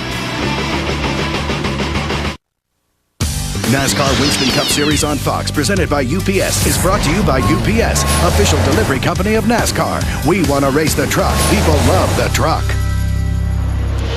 Welcome back to Bristol, where Ricky Rudd has just moved past Jeremy Mayfield, making a change at 3rd place now with 59 laps to go. Kurt Busch leading Jimmy Spencer, so Rudd now at 3rd, leads our Koch family of drivers, Kyle Petty, Bobby Labonte, and Jeff Burton in the top 10, and Tony Stewart will get credit for that finish, whatever Todd Bodine is able to muster. Well, Todd looks pretty good now. They got new tires on the car for him, and he's driving. We got a change for the lead right here. Jimmy Spencer. He's down the bottom of the racetrack right here. They got Hermie Sadler out there in the 02 car. Break and get in the corner right here, Darrell. Right around the bottom. Got to let him go. Got to fall in behind him. Try to pass him back down here somewhere. Clear. Come back under him sometime, but just let him go right now. Whoa, he hit him. Go. Busch got under him and muscled Jimmy Spencer. You don't see that often. Spence is hanging on for dear life. Gather it up. You're right. Outside. Big save for Spencer. Message received. Outside. Still out there. He's still wiggling the car back and forth, Darrell. He got down on the apron, picked up all that trash on those hot tires. He's just hoping he didn't cut a tire down in that contact. Now, Sterling Marlin probably could have passed Spencer right there, but they are teammates, and Marlin's a lap down. Here it is again. Like I said, get back up under him, and there he goes. Many guys will save a car like that. Ooh, a bumper for a bumper. And not many guys would go up against Jimmy Spencer like that. Usually think you let Spence go. Well, the nice thing, Darrell, is when you're in that car, everybody weighs 3,600 pounds. Kurt Busch ain't a very big kid. No. His arms aren't real big. But I guarantee his heart's big because he is driving the wheels off that car right now. All right, guys, I want to talk about those guys that pitted. And right now, the one that's up front the closest, Dale Earnhardt Jr., he's in 7th. He's actually lost ground, though, to the leader, Kurt Busch, because he can't get around Jerry Nadeau in his 25 car, even with those fresh tires. Kurt Busch is in really good shape for a while, Larry. But what's going to happen to Kurt Busch is just like what Jeff was talking about. And you said, when we get to traffic, can he maneuver through traffic on those old tires? And he's not many laps from lots and lots of traffic. No, and they're kind of clusters. There's about a cluster of 20 cars here that he's going to have to work his way around. All right, here we see the Fox tracks on Dale Earnhardt Jr. This is the leader. See, it's over 7 seconds. It wasn't that many laps ago. It was 5.5 seconds, and he's actually slipping back from Jerry Nadeau right here. See, Junior's got the same problem we see week in and week out. You get back in traffic, cars are so equal, it's hard to pass, and you always say, well, what happened? Yeah. But we saw that in practice yesterday, Darrell. We started studying the practice charts. There was 30 cars all running the same speed. 16 flat, pretty much everybody. The fastest cars on the racetrack right now are the ones that have track position. Jimmy Spencer, Jeremy Mayfield, and Ricky Rudd, for the last couple of laps in the row, have been the 3 fastest, and they're running 2nd, 3rd, and 4th. Again, it's all about having the ability to maneuver, and you just can't pass people. Just because you're faster than they are doesn't mean you're going to go by them. We're going to take a break here so we can bring you the run for the checkers. Kurt Busch leads Jimmy Spencer after a game of bumper tag. NASCAR Winston Cup Series, presented by UPS, is brought to you by Visa, the preferred card of NASCAR. Visa, it's everywhere NASCAR fans want to be. By the Home Depot, NASCAR's home improvement warehouse. By Yamaha, makers of fine motorcycles and ATVs. Nobody's more in tune with motorsports than Yamaha. And by Valvoline's Max Life, the first motor oil formulated for higher mileage engines. 39 laps to go. Kurt Busch the leader, Jimmy Spencer, Ricky Rudd with a strong car, but a long way to go to catch the 2 leaders.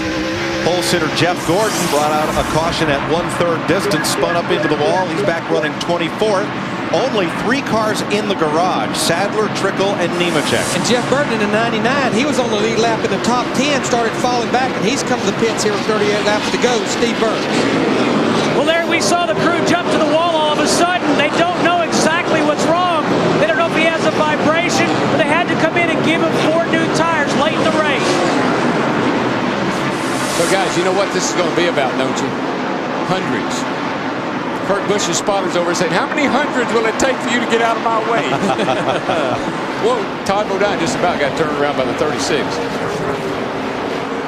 Kurt Busch, he has caught about 5 or 6 cars in the lap traffic right here. They're going to really hurt his lap times. He's hung behind Steve Park right now. Mike Skinner in that 4 car. And these guys trying to stay on the lead lap. And meanwhile, Jimmy Spencer, he is reeling them in. Get out of the way. Yeah, Mike Skinner and Casey Atwood are trying to stay on that lead lap as Busch moves under Steve Park.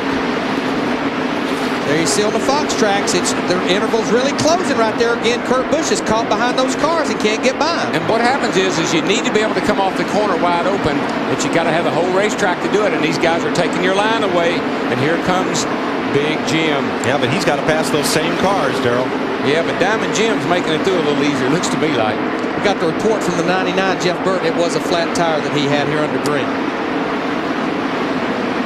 Spencer gives Park just a little bit of bump, and now Kurt Busch opens up an interval as he's got a little clean track to race in. You know, we've talked about this before. You'll race the leader trying to stay on that lead lap, but once he gets by, there's no need in holding up the next guy. We just saw that with Steve Park. He just moved right over and let Jimmy Spencer go by. Nothing gained for him to race Jimmy Spencer. No need in holding him up.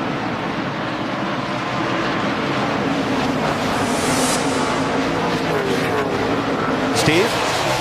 Yeah, just want to follow up on Jeff Burton, Larry Mack. They thought they had a tire going down, but Jeff Burton just radioed in and said he thinks something broke and he thinks something is wrong with the steering on that 99. And he just pedaled it just in front of the leader. Yeah, you see smoke. I just saw smoke coming off that car, that 99 car. Moments ago, Jerry Nadeau, Jeremy Mayfield battle for position. Not for long. We just talked about 100 laps ago, these guys settling down. Somebody told them, hey, there's 50 to go. You need to get both hands and feet up on that wheel. That's right. We got about 8 laps to go here. It's time to stand on the gas if you got any left. Right now, there's 2 cars between Kurt Busch and Jimmy Spencer. It'd be 20 Todd Bodine subbing for Tony Stewart, Mike Skinner in the 4 car. Well, last year we had a first-time winner in Elliott Sadler. Based on the same pit strategy, stay out when everybody else came in. They're the other first-time winners here. I just got to say it again this week. I love a Goodyear's new tire. A year ago, you couldn't have done this. But now with this tire that we've got, you can stay out there and ride all day long. You know what? Right now, Darrell, Jimmy Spencer, he's not getting off the corner like he was. And I just wondered through all that melee while ago when he was about to spin out. Yeah, he's just like then. I'm sorry. But I'm just wondering if he slid those front tires in and has hurt his tires here just a little bit. I'm sure he has, because he was out of control all the way down the inside of the racetrack. Kurt Busch's car still looks really nice. He comes up off the corner.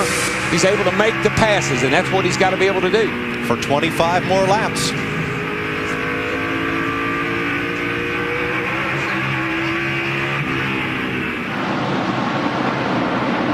Another young gun. We're going to look at another split here on miles per hour. This is with Kurt Busch with Jimmy Spencer. We're going to look down in the middle of turn 3 and 4. Kurt Busch leading the race.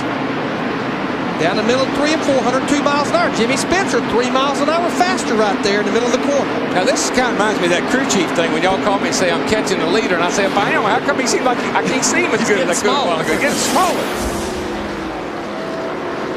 Kurt Busch has never finished in the top 15 in a Winston Cup short track race. Wow. We're going to look at the other end of the racetrack. This would be turn 1 and 2, Kurt Busch versus Jimmy Spencer. Right down in the middle of the corner, right before you get the throttle up. Oh, Hermie Sadler hit it hard. Caution. Caution is out. Lower right front tire, that's not what Kurt Busch wanted to see at all. No, that's not going to make him... Todd Bodine trying to get his lap back. He gets his lap back. Just stay up, And he's the only one to get a lap back.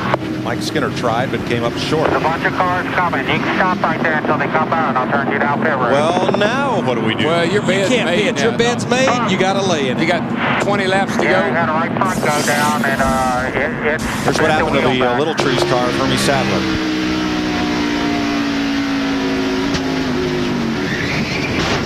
Cut tire, concrete. Yes, it was. And they run an inner safety liner only on the right side here in Bristol. We got into the wall. A tire within a tire. Now, I tell you who could be a problem for everybody based on lap times is Ricky Rudd. Yes. Ricky Rudd's got a good race car, and he just needed to get caught up. Turn in right there. You'll have to So go we got a race on our wrecker. hands here for the last, whatever it's going to turn out to be, get this car off the track. Behind that wrecker. 20 to go, so Rudd will pull up behind the 2 leaders. Steve Burns. Mike, just listening to the radio communication between Kurt Busch and Jimmy Fennig. That caution had just come out, and Kurt said, we've got to stay out. We've come this far. Let's stay out. Jimmy said 10-4 on that. But also, Jimmy then told him how the 41 was running. He said the same thing that Larry McReynolds said. The 41 wasn't getting off the corner that well. So Kurt Busch knows that in the closing laps of this race with 20 to go. Jimmy Fennig has 16 Winston Cup wins, 14 with Mark Martin and 2 with Bobby Allison, including the '88 Daytona 500. Well, now, you know, if I'm Kurt Busch and I look back and I can see Jimmy Spencer, I bet he's smiling. Oh, yes. Because this little incident a while ago, and Spencer's back up, here he goes. Spencer kind of doesn't really say, I wouldn't say he roughed him up. Well, a little. Just let him know he was there. He let him know he was there. But now here's... And Kurt Busch just repaid the favor. He puts the crossover move on. Jimmy goes up in the corner, scoots him up out of the way, and adios. And Jimmy, what a job hanging on to it Spencer did. I'm telling you, that was a great job. Jeff, what's going on down there? Well, guys, I'm telling you right now, what we're seeing is one whale of a race getting ready to shape up. We were just talking when we were off camera that if this caution does come out, it's going to bring everybody back up there together, and that's what a lot of these guys really needed. Let's talk about the experience of Kurt Busch at his 48th Winston Cup race. Has never won. Obviously up there battling with a guy like Jimmy Spencer. Advantages, disadvantages. We've seen them go toe-to-toe, and Jimmy has shown that he can dish it out and take it. Well, I hate to tell you this. I've worked with Kurt Busch. If there's one guy out there on that racetrack that once he gets behind that wheel, he's not intimidated, it's Kurt Busch. If he gets an opportunity to win a race, I don't care who's in front of him, he's going to give him a good run for the money. All right, if let's, we had a big brawl yesterday, a couple of fights. If we look at the tail of the tape of today's matchup here, Jimmy Spencer weighing in at 230 pounds. Jimmy, I never forget, he never forgets, against Kurt Boom Boom Busch, who has a slight disadvantage when it comes to height and weight. Floats like a butterfly and stings like a bee. So you have the experience, the heavy, the veteran, against the lighter Kurt Busch, who has plenty of experience, but certainly not in victory lane. And certainly this would be a great place for him to get at other first-time winners, their first Winston Cup victories at Bristol, if Kurt Busch could do that. Dale Earnhardt back in '79, Rusty Wallace in '86, Ernie Irvan in 1990, and Elliott Sadler, of course, last year, who had problems today. Don't forget, on Fox tonight, strap in for a special Sunday movie presentation with Will Smith and Jeff Goldblum. It's the epic adventure Independence Day. That's tonight at 7, 6 Central, right here on Fox. 17 laps to go. And we might have a Hollywood ending, or at least after yesterday, certainly not the fireworks, but the drama building with Kurt Busch running first, Jimmy Spencer, Ricky Rudd all the way up to third, and Dale Earnhardt Jr. currently running fourth. Let's go back upstairs. Mike, Darrell, and Larry. Well, Kurt Busch has his work cut out for him now. He has Jimmy Spencer right on his bumper, and he has the fellow who's been one of the fastest cars on the racetrack in this last long run, Ricky Rudd, right behind Spencer, then Earnhardt Jr. and Bobby Labonte. And here's the thing. I know that Kurt Busch is saying he's just a kid. I know he's sitting there saying, I knew this was going to be hard, but I know it was going to be this hard. You'd have to make it difficult. Now, we're in the 25-lap rule here, which is still a double file restart, but only lead lap cars to the outside.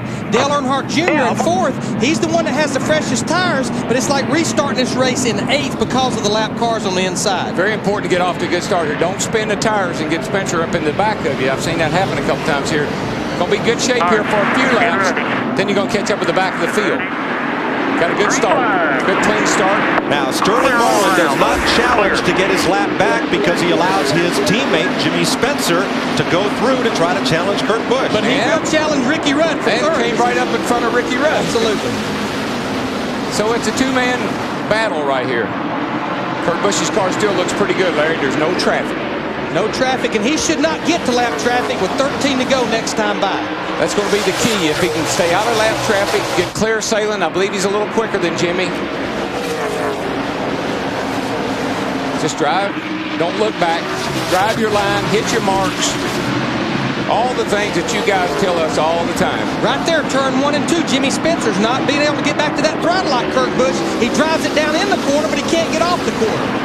12 to go this time. Jimmy's actually losing a lot of time off the turn, and Dale Jr.'s hung up back here trying to get around the 31 car. So everything's working Kurt Busch's way right now. Just like it played out for Elliott Sadler here 1 year ago.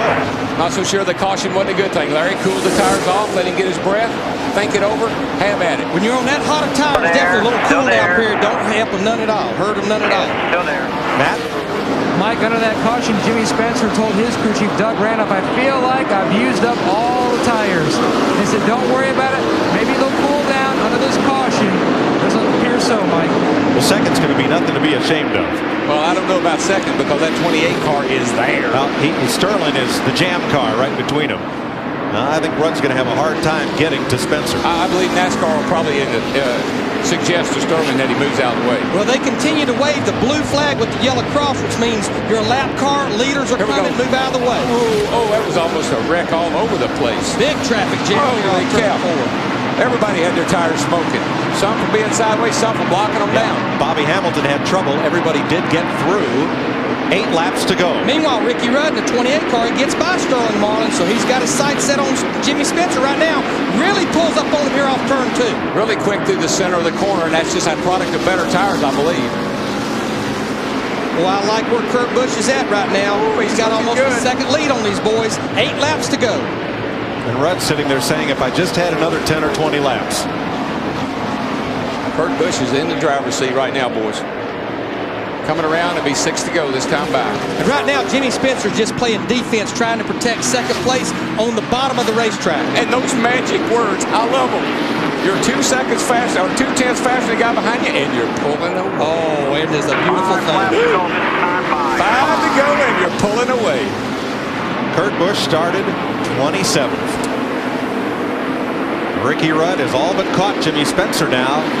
But Rudd's tires have got to be pretty worn out as well. Catching him and passing him, that's going to be the hard part. Kurt Busch pretty much has clean sailing. 4 laps to go this time by. Oh, he can pedal that bad boy home now. Just keep your nose clean, no traffic. Best thing could happen to him. Got a good restart. Earnhardt Jr. 4th, Bobby Labonte, good run, top 5. Then Matt Kenseth, rookie Jimmy Johnson, and Jerry Nadeau. Jimmy Johnson, Nadeau, those 2 Hendrick cars up there in the top 10. Good day for them. Kevin Harvick's in there in the 10th place. Actually, Jimmy Spencer's starting to pull away a little bit from Ricky Rudd right now here as we'll get to 2 laps to go this time by. 2 to go, bring it home. 2 to go, bring it home. He probably won't catch the lap traffic ahead. Oh, he's fine. He can draft. Just do a little drafting right there. Bail out, Mike Joy. White flag. All right. He's already celebrating. Don't say anything yet. Get it on around here. Looking awesome. 1 to go. Dale Earnhardt, Ernie Irvan, Elliott Sadler, Rusty Wallace, and now Kurt Busch is a first-time Winston Cup winner at Bristol. Jimmy Spencer a car length ahead of Ricky Rudd for second.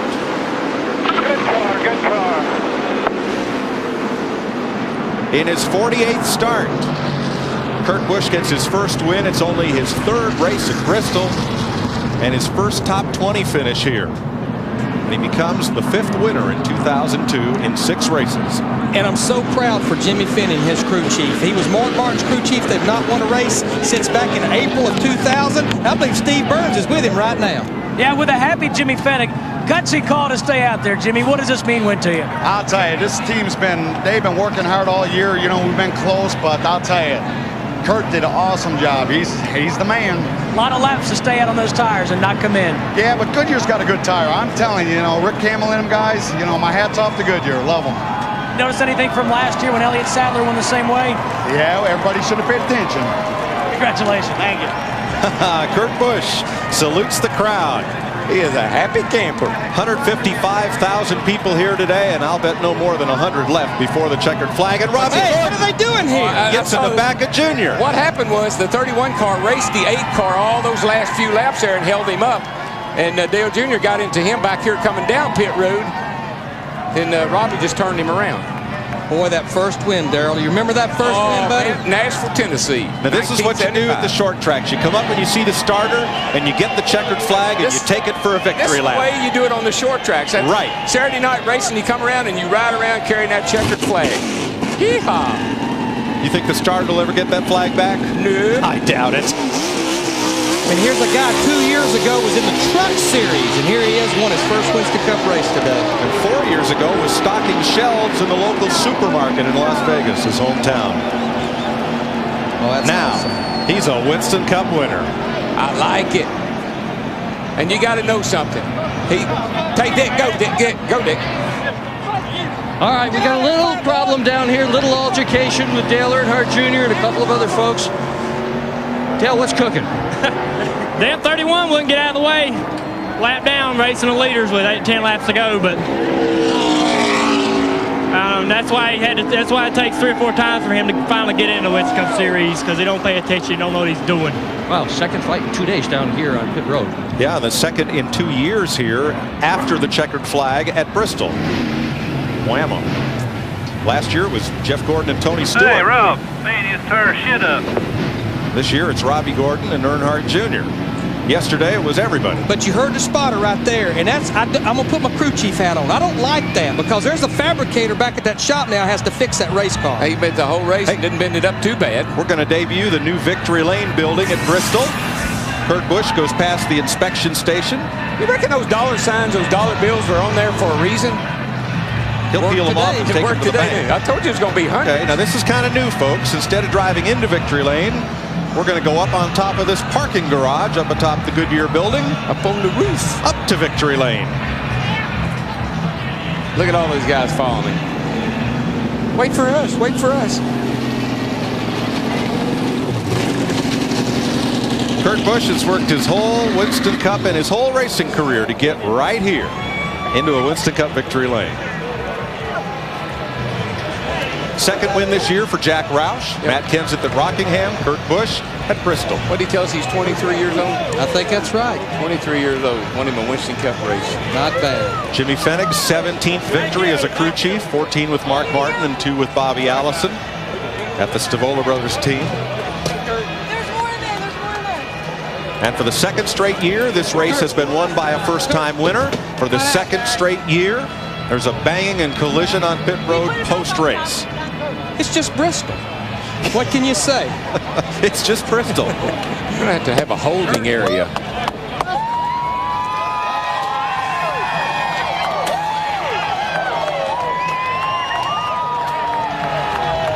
Matt Yoakum. And the 23-year-old gets the big handshake finally from his veteran crew chief, Jimmy Fennig. Curry, as more Gatorade comes in.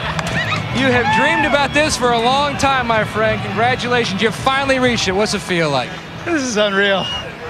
This is absolutely unbelievable. I just have to thank the whole Jack Roush organization for making that swap, giving me Jimmy Fennig, Sean Parker, this whole group of guys. This was awesome. We had pit strategy. I don't know why the 8 pitted, and Jimmy Spencer forgot about what he did to me at Phoenix last year. This was an awesome run for Rubbermaid. Sharpie on the car, $1 million offer. You can't get any better than this. This is Bristol. Hopefully come back in the fall race and do a double at the Sharpie 500. Now those tires must be worth $1 million because you went 157 laps. Were you concerned at all? I saw Elliott Sadler do it here last spring. These tires last forever. Goodyear brought some good stuff that just keeps lasting. Jack brought the engine that keeps lasting. This was what it's all about, a team effort. It's just, this is it. It's victory lane. Woo!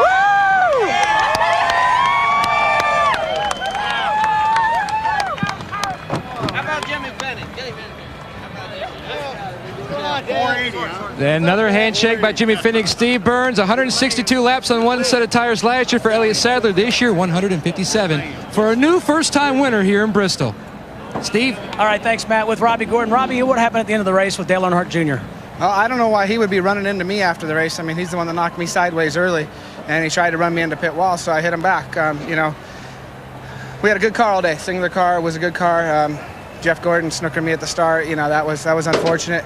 I mean, he started to go, and then he stopped and let me get a stop and go. So, you know, it's just the way it goes. You know, Bristol's always exciting. I got to be honest, I had a lot of fun today. The car worked really good. We had a car that was easily good as a top 10 car. Just got to be up there to run there, and it's just really hard to get through traffic. Robbie, this may be a dumb question. Is this a frustrating place to race?